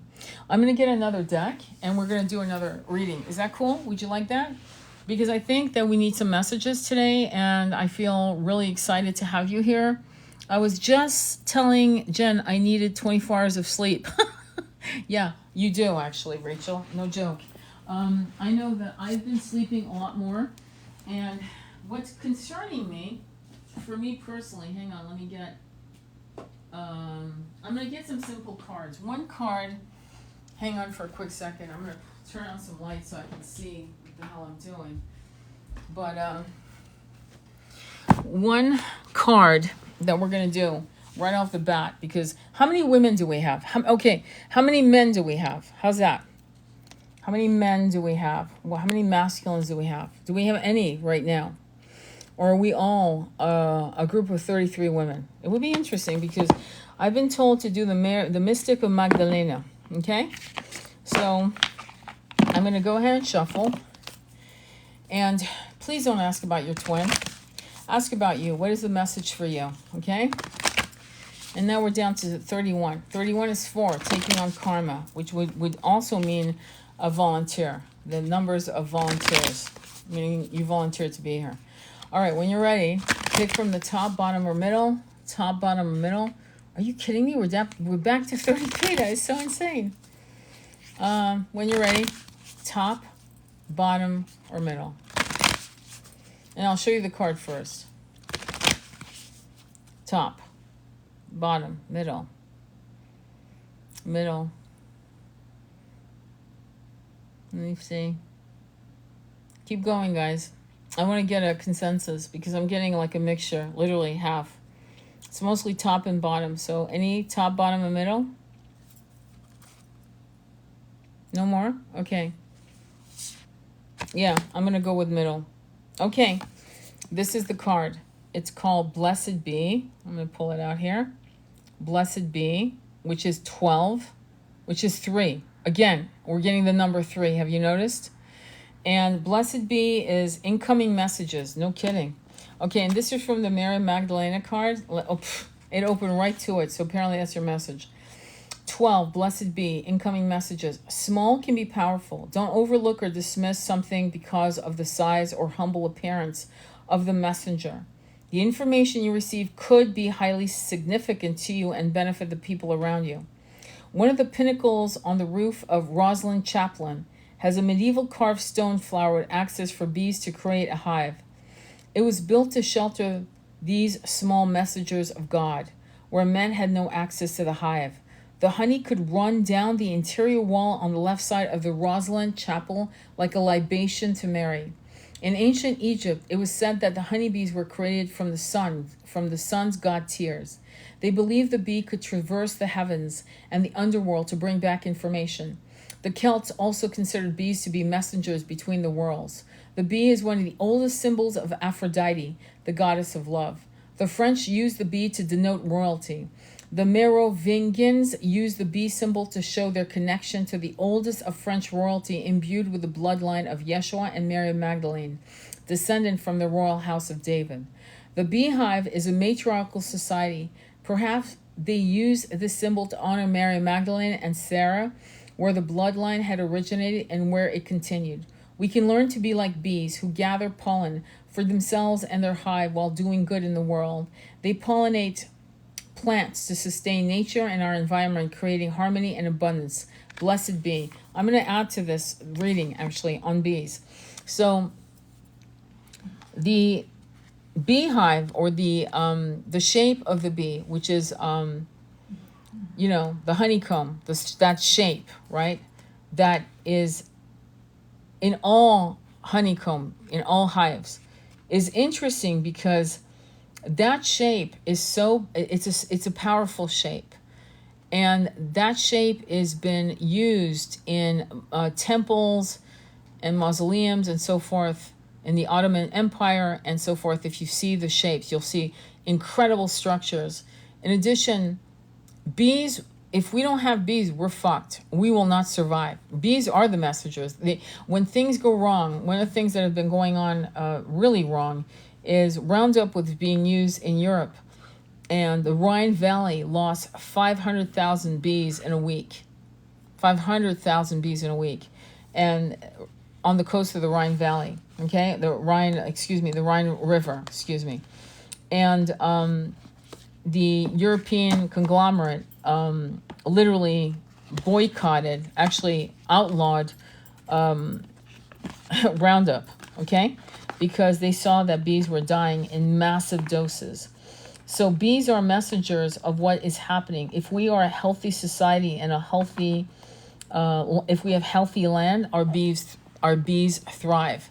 Napoleon had the bee as a symbol, and they mentioned the Egyptian. And so there's something mystical about bees. I've always adored bees. There's something about bees that are just amazing. I don't want to get too much into it, but I wanted to add that. We're going to also look at the Lightworker Oracle deck, and we're going to look at a message for you guys. So again, I need you guys to focus on what's happening and to feel the energy and to ask power to give you a message for you. Nothing to do with your twin, your beloved, your work, no, this is about you. What do you need to understand, okay? And when you're ready, pick from the top, bottom, or middle. Top, bottom, or middle, okay? When you're ready.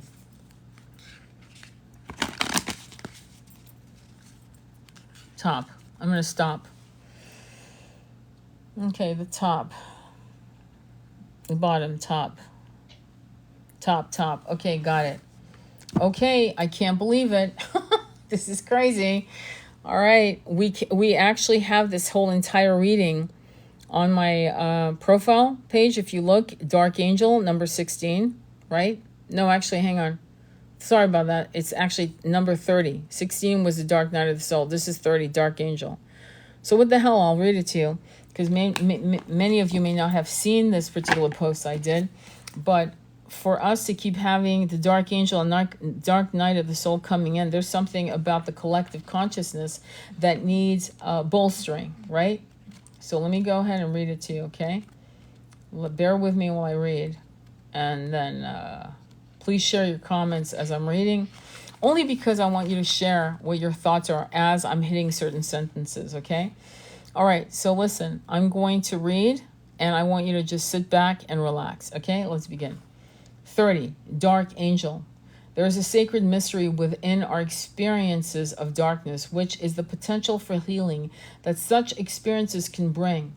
Your struggles through the dark times can empower you with wisdom to heal yourself, and even to inspire others with the courage to embrace their own healing journey. The Dark Angel comes to you with a radical truth to reassure your heart and bring you great joy. There is no experience that means love has forgotten you or no longer cares. In every moment, especially those times when it seems the most unlikely, the divine heart cares about you. The universe and your soul are creatively collaborating for your consciousness in an intricately and loving crafted plan to actualize your divine potential and help you heal your soul into all of its beauty. When the dark angel comes to you, you are being given a sacred gift, a far-reaching benefit for your soul, even though it may seem to be hidden, a hidden blessing at first. The soul is able to heal through radiant grace and dark mysteries, where struggle empowers the soul to learn something of enormous value, becoming more capable of joy and happiness in the long term.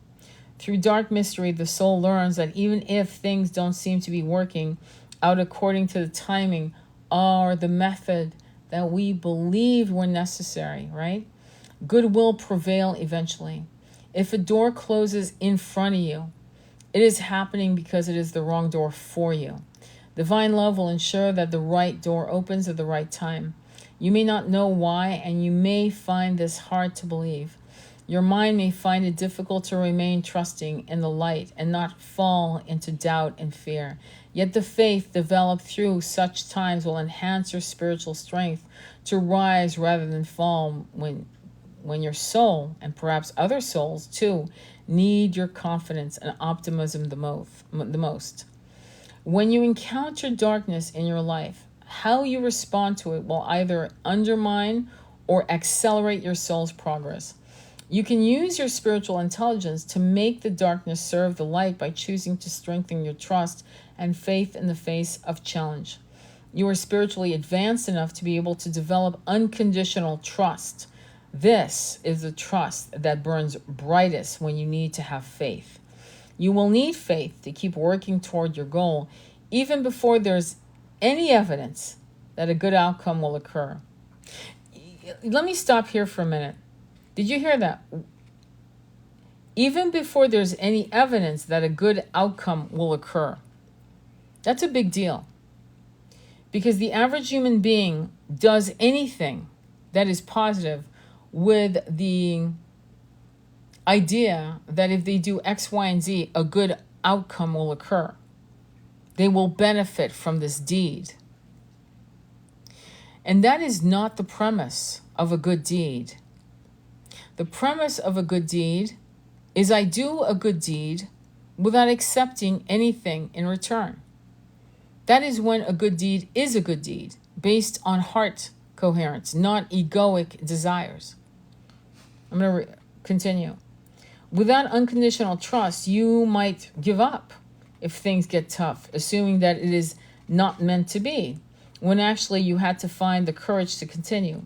It is a trust that is powerful enough to release any separation between you and the workings of the universe, because you know in your depth that the universe wants your soul to manifest its destiny and is working with you to accomplish beautiful things.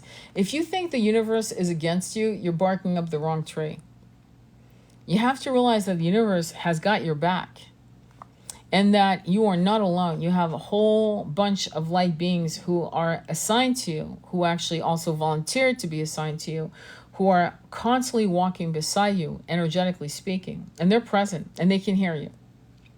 So one of the things that you have to do is to give them permission to access you. Because here's the funny thing about spirits. The good ones will not fuck with your free will. They will never step into your sphere unless you give them permission. The fucked up spirits, and believe me, they are fucked up spirits, will actually come in and fuck with your reality. So why would you allow, right, fucked up spirits by not giving permission to the spirits of light who have your back? Best to give all of your light beings permission so that they push back the malevolent spirits that want to mess with you. Does that make sense?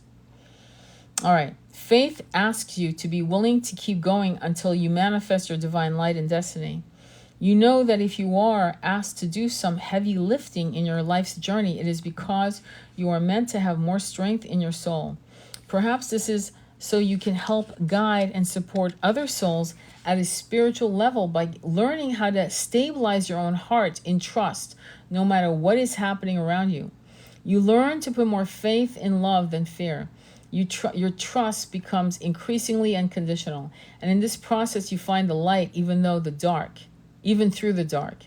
You become initiated in the mystery of the dark angel. You can show others that this is possible. You can help humanity heal from victim consciousness into inner peace, even in the unpredictable twists and turns of life. This brings more peace and joy into your heart and into your world. I'm going to give you an example of victim consciousness, okay? People who think that they're the only people that have been physically essayed or physically abused or emotionally abused, and they think they're the only person that had the experience. Well, pretty much 90% of the people, if not 99% of the people, have had that experience in its various forms. Victim consciousness is thinking you're the only one that went through it. Collective consciousness, brotherhood and sisterhood, say, I've been wounded, and I'm pretty sure you have too. And in this, we share this pain, and together we get to heal it together or apart. But I will be there to stand witness to your healing, to releasing.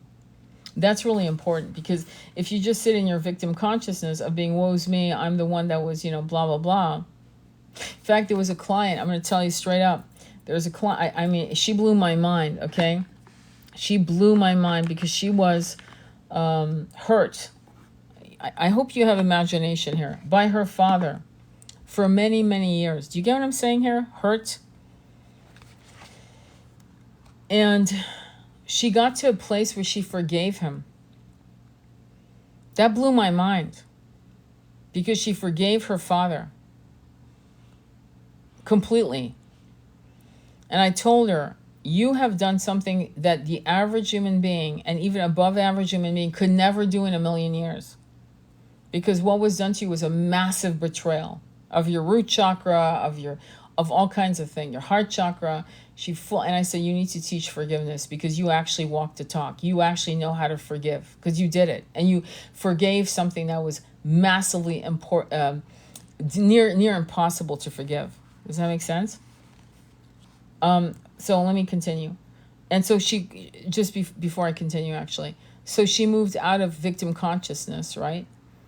Into a place of forgiving her father, loving her father, realizing he was wounded, realizing that this was an opportunity for do some lineage healing, massive lineage healing of abuse, essayed and so forth. You know what I'm saying? That's pretty big. I'm not sure how many of us could do it. I'm not sure I could do it, to be honest. Okay, I know I forgive a lot of things, and I have, but that is one piece. Wow, I'm in awe of that ability. Okay, we're all on the road to healing. And so when women and men share these experiences and how they've been able to navigate out of the catacombs of their own suffering into the light of their own power, that's big. Like, that's huge. So let me finish. For healers to be true vessels of divine healing energy, there must be an initiation. Initiation occurs when trauma or wounding is worked through. If a wound remains unresolved, there is no learning and growth. There is only recurring pain. When a trauma is worked through, it becomes an initiation into wisdom and empowerment. Praying to the beautiful dark angel and writing in a journal, drawing and dancing your feelings, writing a song or a poem, drawing a picture, or dialoguing with your dream images, as well as spiritual practices and working with a therapist, healer, or mentor, are all ways to work through the pain and move into the wisdom. What matters is that you honestly express the depth of your suffering, and when you are ready, be open to acknowledging that the difficult experience has helped you to grow spiritually. You can then be happy that it is completed and grateful that you could move through it. You feel more trusting of yourself and of life. As we grow in wisdom through difficult experiences, turning what was once a source of pain into motivation to grow, we have masterfully transformed our pain into our spiritual accomplishment. We have become a true spiritual alchemist, releasing light from darkness. If you are going through a difficult time or a struggle in healing an issue, the dark angel promises that even through the depth of difficulty, you will find the light, and in your own time will rise again. You are braver and stronger than you know. Invocation. I call upon the wisdom of unconditional love, so that I may be empowered to see the healing opportunities in all situations. even those holding the outward appearance of difficulty. I possess the spiritual intelligence to move through darkness as a sacred soul initiation and an opportunity to strengthen my inner light. I allow the light of my heart to be my reassurance. I call upon unconditional divine love to protect the light of my heart, shielding it each day so that it continues to shine bright and clear. Through divine grace, I am guided by the light within, and I always find my way. May the light of unconditional divine love shine for all beings for the greatest good. So be it. That was a hell of an oracle reading. And it's weird too, because if you want to see this again, or hear this again, it's in my profile page. I'm shocked that I pulled it out of nowhere. Any comments on that? I'm just going to read what you guys are saying. Something most would consider, it's an unforgivable act. Okay? I'm not going to play and act like I'm, walking on water. Okay? You guys, when she told me what had happened to her, I freaking couldn't believe her ability to take it in stride that she had overcome the resentment and the anger to actually forgive her father and continue the connection with her father, who was very, very, very, very sorry. Okay, don't get me wrong. Okay, he was sorry. He wasn't clueless, denying it. Okay, he was definitely destroyed by what he had done.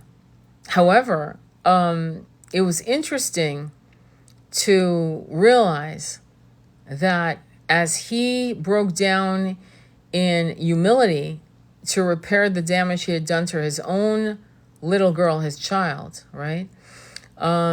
She stepped forward in and said, I forgive you, and meant it. And you will still be in my life, and you are still my father. And that is pretty intense. And I said to her, you need to teach forgiveness. You need to literally be a life coach of forgiveness, because most people, like the average human being, and even those of us who are on a spiritual path, we don't know how to forgive that kind of shit. Okay, we don't. Let's be honest. So I said, you're a fucking expert, girl. Go do it. And she's actually doing it. She's doing that work. So, all of us have, what is it? We all have our, what is it? Is this sideways for you guys, or can you see the line?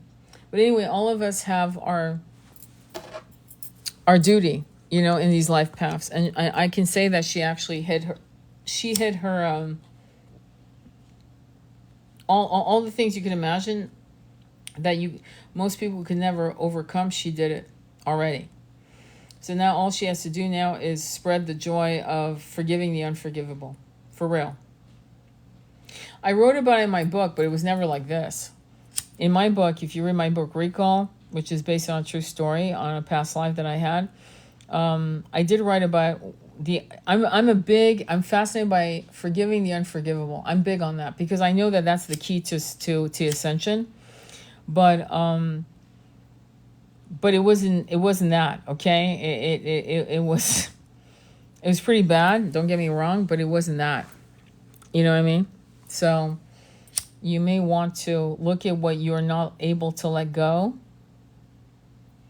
And it could be that your twin, your beloved, your high-level soul person, soulmate, personifies one of your parents in some aspect. You know what I mean? And you definitely want to work on that. You want to heal that, because if you don't, you're trapped in a loop. I'm not joking. Yeah, she's definitely an expert on that. Let me see what else. Thank you.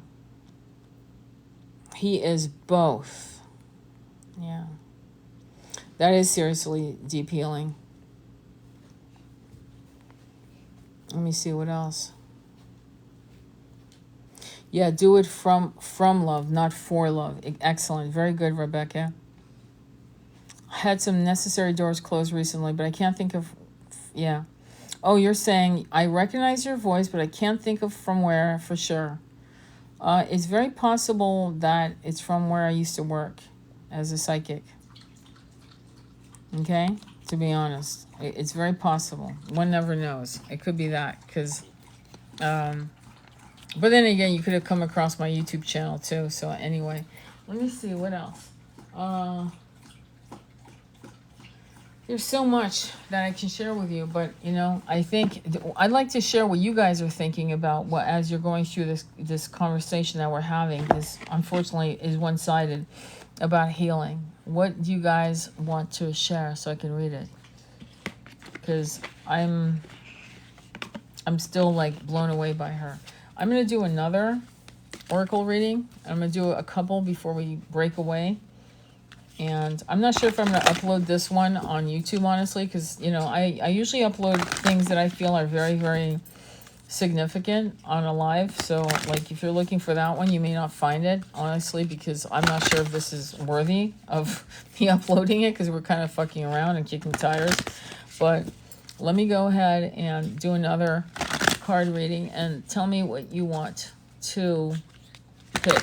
Top, bottom, or middle? Top, bottom, or middle?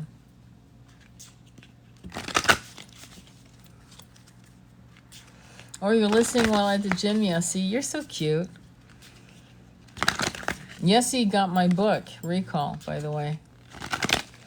Sorry, I just got ended to hear, and your voice was so familiar. I stayed. Oh, how sweet. It has been so helpful for me. Good. Bottom. Okay, stop. Bottom. Okay, middle, bottom, bottom. There's two bottoms. Any more? Any more? Because I stopped shuffling. So there's bottom, middle, or top.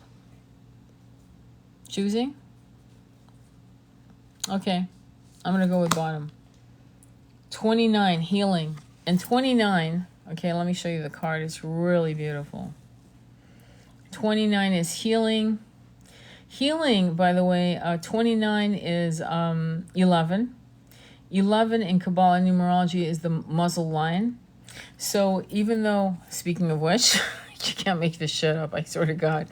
It literally means the muzzle line. I kid you not, okay? So I'm going to read that to you because there's definitely a message here. It's beautiful, isn't it?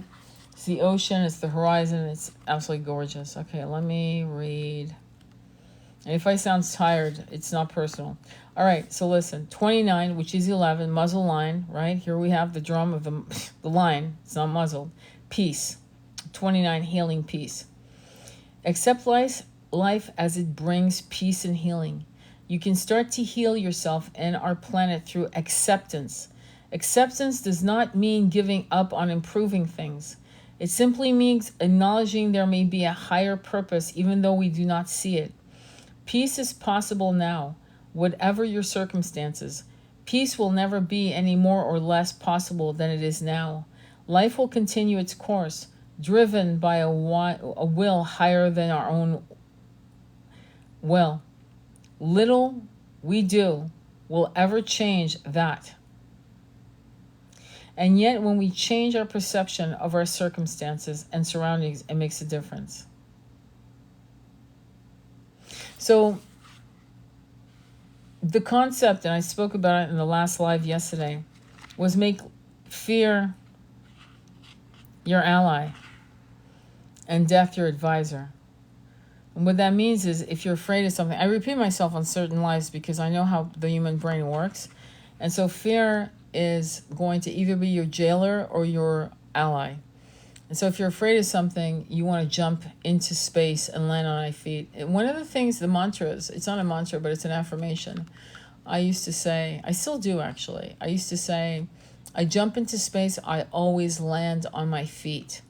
And I can tell you in all honesty that I would land on my feet 90% of the time. Did I fall on my ass sometimes? Yes. But mostly I actually landed on my feet damn near every time. Making death your advisor means, and I have a video on that, by the way, but I really resonate with those concepts of philosophy that actually pushes you out of your own way to get into action. So fear is about making fear your ally. I'm afraid of public speaking, go do it. I'm afraid of moving to another country, go do that. I'm afraid of going to that guy and giving him my number, go do that. I'm afraid of going up to this beautiful woman because blah, blah, blah, go do that. You know what I mean? Just go do that. I'm afraid of applying for a position. Go do that. I'm afraid of asking for a raise. Go do that. Because you'll quickly understand where you stand in people's eyes. If you can't get a raise at a job, you'll know right away they're full of shit. It's time to look for something else, number one. In other words, it's going to save you years of bullshit. Making death your advisor is a little different because it's about the philosophy of, if this is the last week on earth, and I talk about it all the time, so for you guys who follow me, I apologize for repeating myself, but it's I have to. If this was my last week on earth, am I doing what I'm supposed to do? Am I in my full mission? Full mission, what does that mean? It means that for now, what you can manifest in this particular mindset that you're doing all you can to be in your mission. Do you understand? So it's not, I know, Jen, I've been looking at that, 33 again, and then it's back to 27, which is, again, God's number, the scepter. 27 is the scepter, by the way. We've got 27 people, and that's the scepter. And 26 is partnership. In other words, it's weird how the numbers are jumping up and down because patience, right? The patience of people to understand certain aspects. They want to be healed now, right now. They want to know. They want to heal. They want the answers now. They want blah, blah, blah, now. And that's not how it works. When you excavate a site, okay? When you excavate your heart, the chambers of your heart, when you excavate aspects of your soul, when you go excavating in a hypnotherapy session, right? When I go and work with clients on a hypnotherapy session, I don't just pull down the veils and go, okay, what's your past life in Spain? No, we got to ease into it. It's a process of patience, respect, understanding that the soul, or a site you're excavating, wants to take its time to reveal its secrets. It takes patience. And you have to allow things to emerge as you're brushing away the dust and the cobwebs very gently so as not to crack anything that's fragile, because you don't know whether or not it's fragile until you get to the depth of it in the first place. So it takes patience. And we're down to 23, which is the line of the Magi, in 22, which is taking on Karma 4. So I hope this is helping you guys gain some, where you guys get grounded in your truth, in what you want to experience in this incarnation, or at least in this year, as we wrap up this year, thank fucking God, into 2024. And 2024 is us still co-creating something better, okay? And but it's going to take some time. Don't get impatient to think that you failed.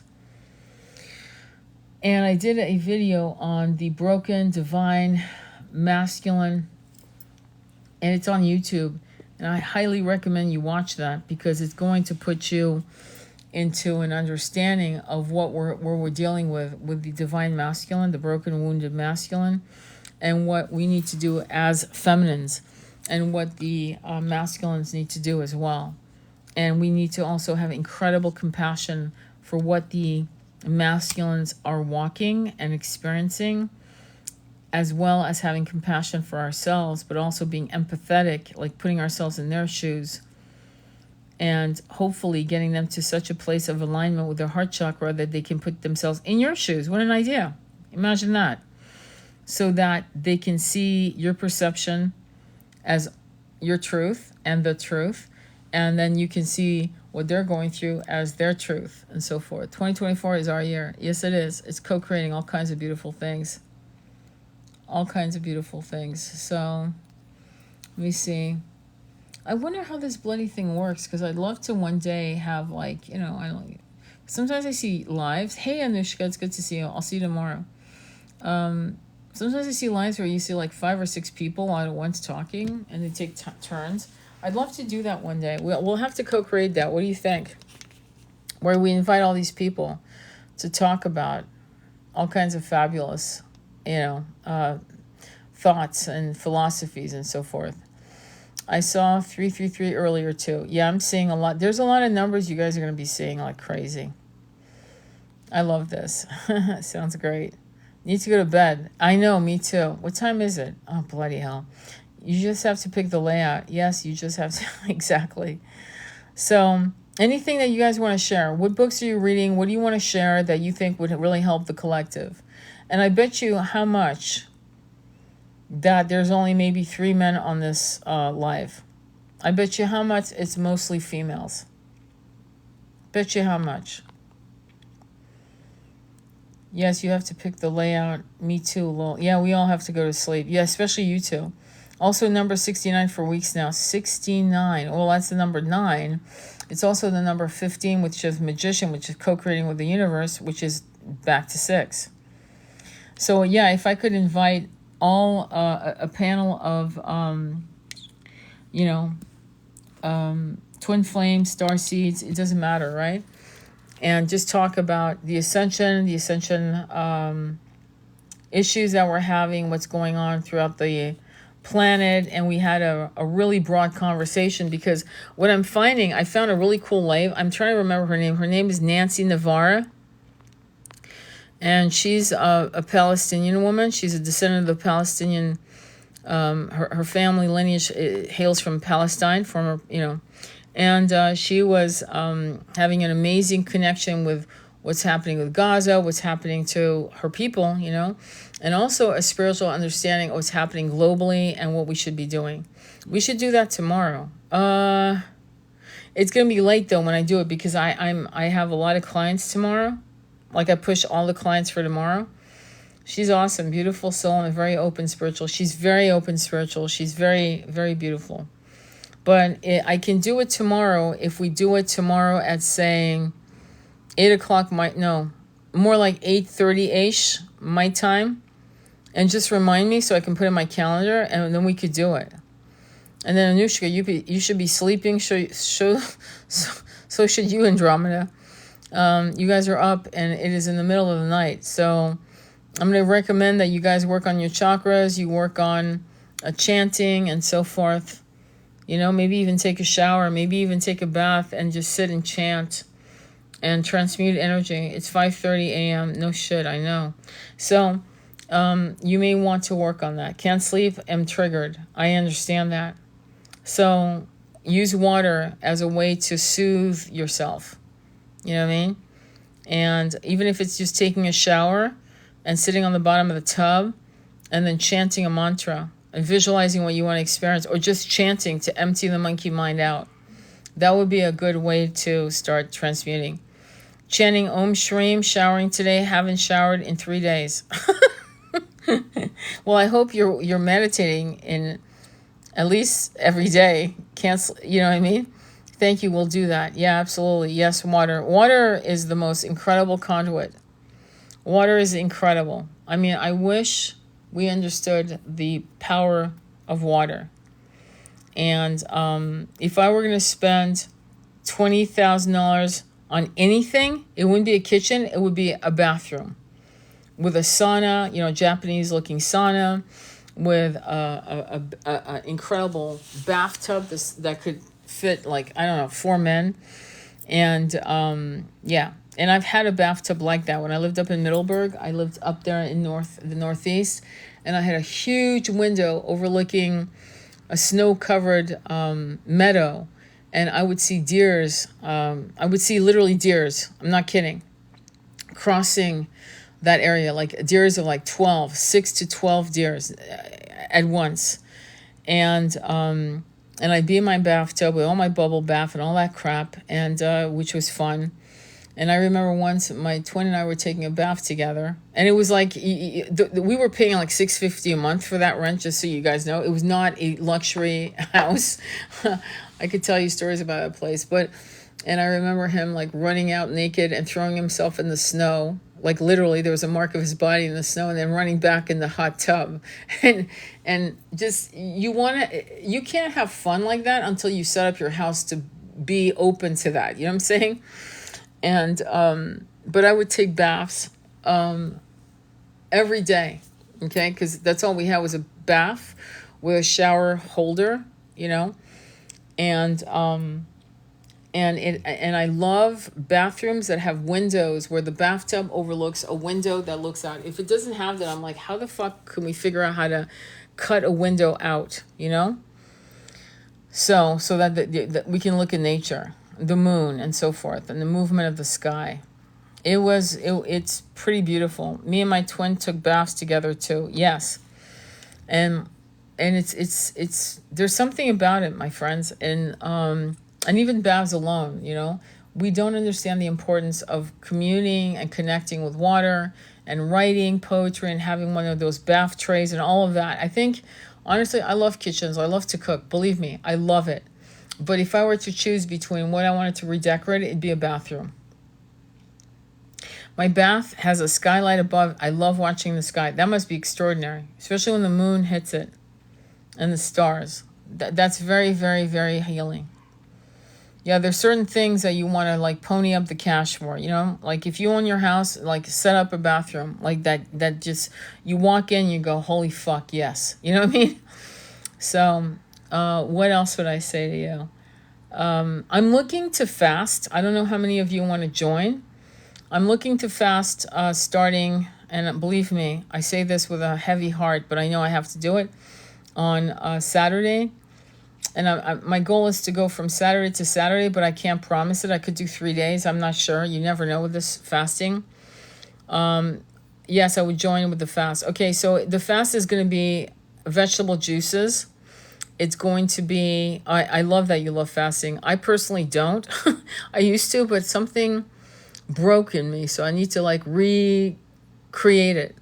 But so what I usually do, I mean, there's a couple fasts. There's a water fast, as you all know. You know all the fasts. If you fasted before, you know what to do.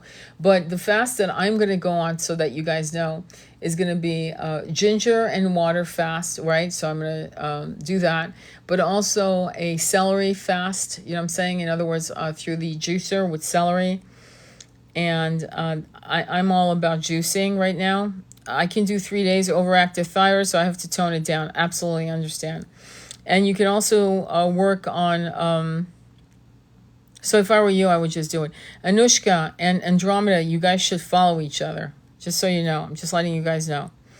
Because I'm always here to make sure that you guys meet each other who live in the same neck of the woods, if you get my drift. I just got a juicer. Awesome. Okay. So okay, so I'm looking to fast on Saturday. So that means that I would stop eating anything probably at around 7 o'clock tomorrow, which is Friday. And so it'll be, so a 24-hour fast would be from 7 o'clock on Friday to 7 o'clock on Saturday. And then at 7 o'clock on Saturday, you're kicking into your second day, which means Sunday at 7 o'clock, you're on your second day, and so on and so forth. Do I have a juice? No, so you can actually, no, I've actually done a 16-day juice fast where I actually got all my juices from Trader Joe's and already squeezed. Trader Joe's has some great juices, green juices. And I was also going to Whole Foods. And for 16 days, my twin did 22 days and I did 16 days on a fast. That was my longest juice fast. My longest water fast was 11 days. So yeah, you can still do it, okay?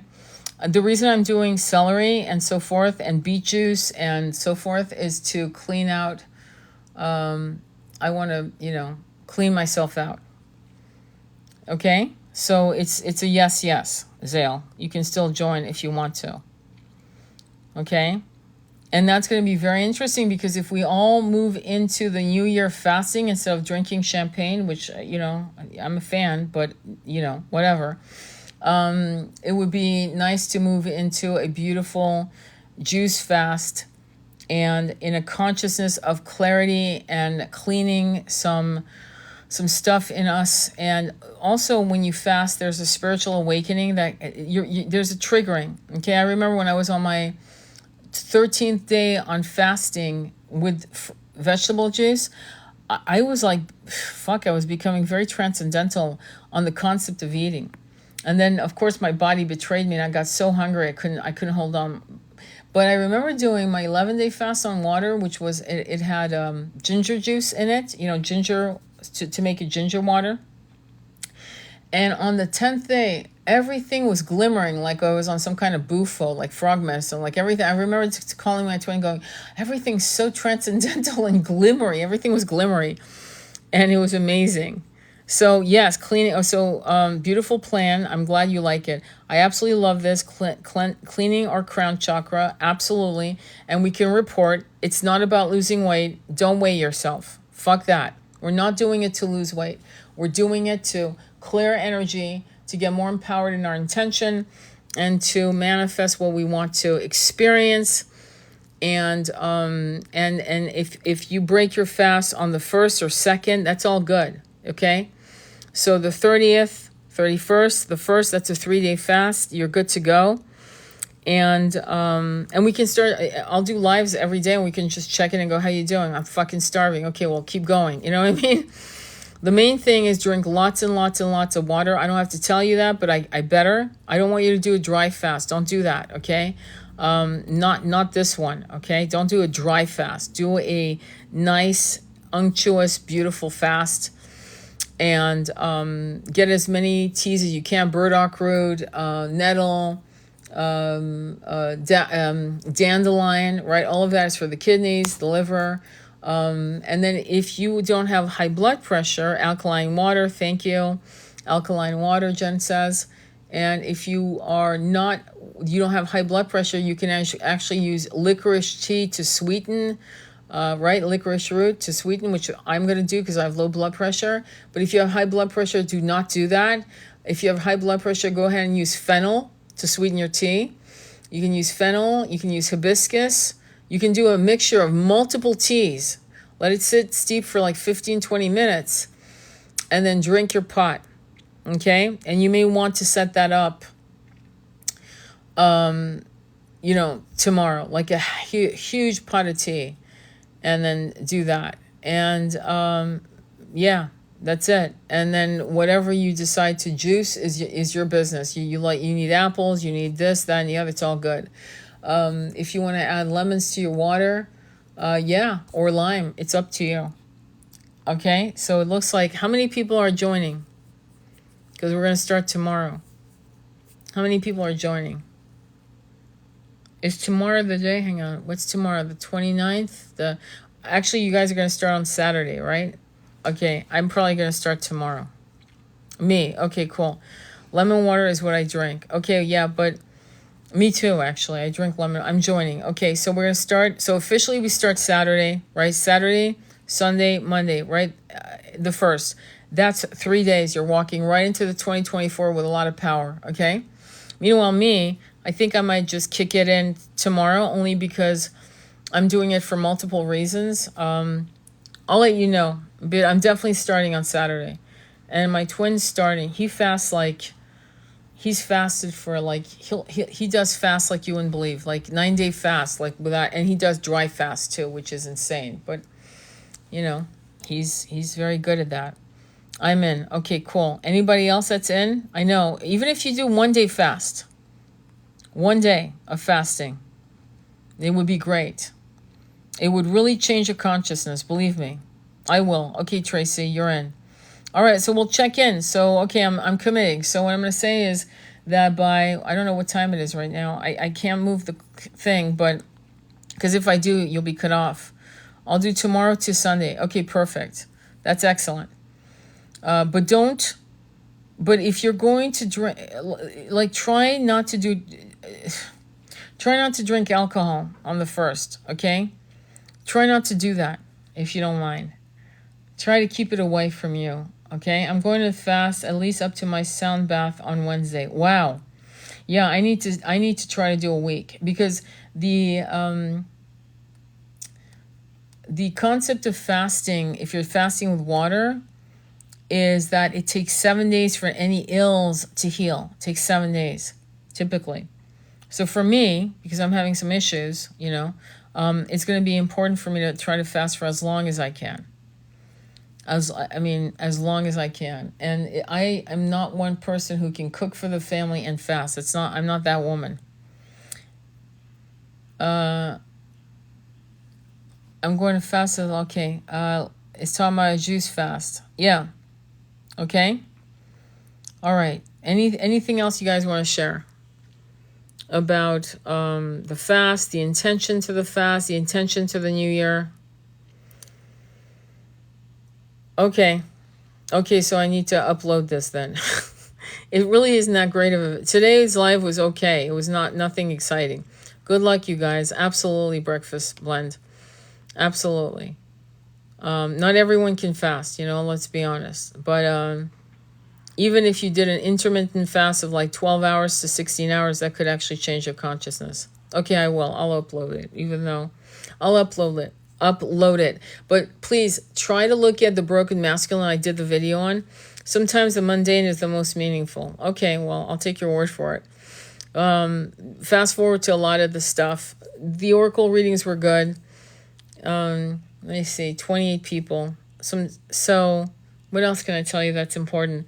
When you go into the shower, because some of you are new, I'm not recognizing your names, but when you go into the shower, use the water as a conduit to high frequency generating power by harnessing the water's malleability and chant a mantra of power. And that's going to bring the water from a mundane, neutral state of consciousness, right? The water, because water has a consciousness, that's been proven scientifically, to bringing the water to a high activity of high velocity consciousness to help you co-create what you want for 2024. That would be good. Okay?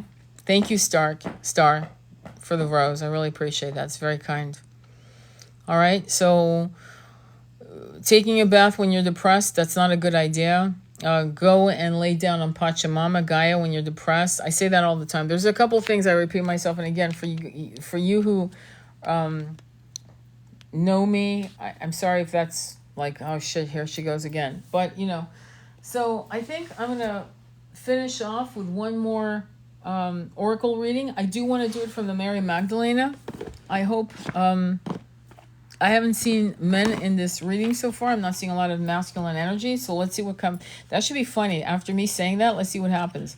So this is again from the Mary Magdalena. Pick from the top, bottom, or middle. Top, bottom, or middle when you're ready. So let's, again, the message is about you and nothing else but you. Okay, not about anyone else, just you. When you're ready, top, bottom, or middle. And then we'll call it a day. Okay, I've stopped. Top, middle. Middle, top. Jesus, I need one more. Top, middle. Oh, bloody hell. Okay, top. So it's top. Oh, okay. Salome's destiny, move on. Okay, let me show it to you. This is Salome's destiny, move on. It's 43. 43 in Kabbalah numerology is 7. It's about the journey. It actually means path. It's also 7, the number 7. Is the number that is connected to Neptune, movement, death, emotions, and so forth. So hang on, 43. Let me read it to you. Let's see what the message is. It's been a while since I've seen 43 come up, so I'm going to be as surprised as you. Okay, Salome's destiny, move on. Gather the lessons learned and apply them to the next place or project. This could be another location or partnership.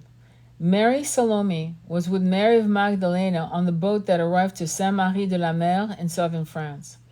Salome was a favorite disciple of Mary Magdalene and was a constant companion to her in the Holy Land and later in Provence. Salome is written about as a much-loved sister of Yeshua. Mary of Magdalene taught Salome the secret feminine mysteries and the Shekinah light transmissions. Gnostic tradition says she became Mary's successor after her death and continued to travel and teach. This tradition was passed from mother to daughter for hundreds of years. European rulers sought the women for marriage to incorporate the prestigious bloodlines of the vine into their royal families. For instance, the line of kings called Merovingian, from the root word mère, Mary, and vin, wine, hid Mary's legacy in plain sight. It is time to go forward and break away from the past. If you have a relationship question, things may be stimulated by movement and change, or may be finished. You will know as time goes on and can act accordingly. This is an interesting reading because I'm going to tell you something. If you have a connection with Mary of Magdalene, if you are rediscovering Mary of Magdalene, right, then it's very possible many of you had past lives as Knights Templars, as men, and that you were actually working with the chalice, which would have been the chalice, the sacred, the grail would have been Mary of Magdalene herself, and the fruits of her womb, which would have been the child between her and Yeshua, right? And so as a Knights Templar, you would have been one of these keepers of those secrets, right? You would have come back from the Crusades knowing a lot of truths and recognizing the lineage of that bloodline, right? And you would have been a keeper of those secrets. You'd be surprised. A lot of you guys, like, you look at lives, your past lives, and you think, you know what, I was this, I was that, but there's no way I would have been this, that, and the other. No, actually, somebody had to have those incarnations. Somebody had to be a Knights Templar. Somebody had to be a king. Somebody had to be a Genghis Khan, and somebody had to be the farmer who died under Genghis Khan or Alexander the Great's hands, right? Somebody had to be the wife of Alexandria who gave birth to his son, which is forgotten. Somebody had to be the child of Caesar and Cleopatra. And in between these incarnations of renowned, we had many mundane incarnations. Don't get me wrong, okay? But in terms of the Knights Templars, I don't know why I'm telling you this, but I'm getting a very strong energy that many of you were the keepers of the Grail, the keepers of the chalice. That particular card was very, very important because it's about the 7. And at the time, we had 7 chakras until we were re-upgraded to the 9 chakras, somatic chakras, that is. And if you had been a Knights Templar, if this resonates to you, I don't care if you're a man or a woman, okay? If this resonates to you, then what happened to the Knights Templars would have actually created in you, because the ending of many of how the Knights Templars passed, how they were hunted down like dogs and assassinated by the French king who owed them a shitload of money. There's a whole story behind it. You can look it up with Freddie Silver. Look up his talks on that particular subject. He's brilliant scholar. His name again is Freddie Silver. Look it up, because if this little bit resonated with you, then this would explain you actually not being comfortable and standing in your power, because the last time you did it in a significant way, which would have been a Knights Templar, it got you a massively horrible, frightening ending.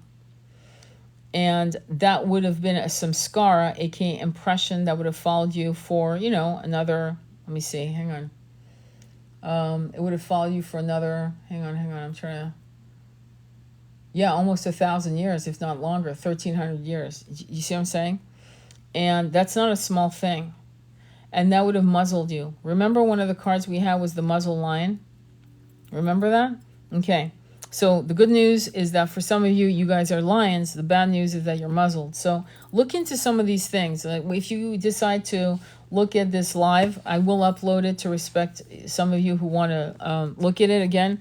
But look at what we pulled and try to put it together. You may have some massive aha moments, okay? All right, so any other questions? Wow, resonates a lot. I always had a knowing that we were being lied to about Mary Magdalene. She always fascinated me, absolutely. That's why, okay, hang on. Let me see here. Okay, hang on. That's why her hair is so big. It's full of secrets. From Mean Girls, I always use that joke about my big hair. That's funny. 33 again, wow, resonates a lot. We are 29. 29 is a good number, in my opinion. Again, muzzle line, 11. Okay, so go ahead and do your thing. I will upload this tonight so you can access this live, and hopefully it will help you to figure out why you may not be standing in your full power in the throat chakra, because it was not safe. And I don't know why I got the hit, but I know for one of you, more than one you. I think for a handful of you, what I just said is the truth. 2911, my laugh path number. Wow, yes. That's interesting, isn't it? So, all right, anything you guys want to share before I wrap it up? My phone battery is now 33%. That's pretty cool. That's awesome. Zale. Anything else you guys want to share? I don't want to just, cut off. I'm actually plugged into the wall, so I'm not going anywhere until you're ready. Oh, you're welcome, Breakfast Blend. And I want to sneeze. I've been saging a lot, by the way. Anything else that you guys want to share? Okay, so I will upload this when you guys are ready. Please leave comments on the YouTube channel. I'm going to bed. I cannot thank you all enough. Oh, that's beautiful, Rebecca. Thank you for joining us. And, feel free to join our Discord group. That's been amazing. I'm looking forward to the fast. Me too.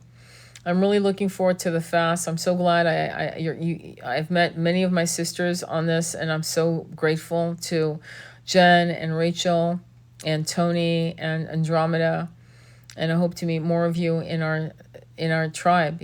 So feel free, Zale, Letty. There's so many names I can't even mention them all.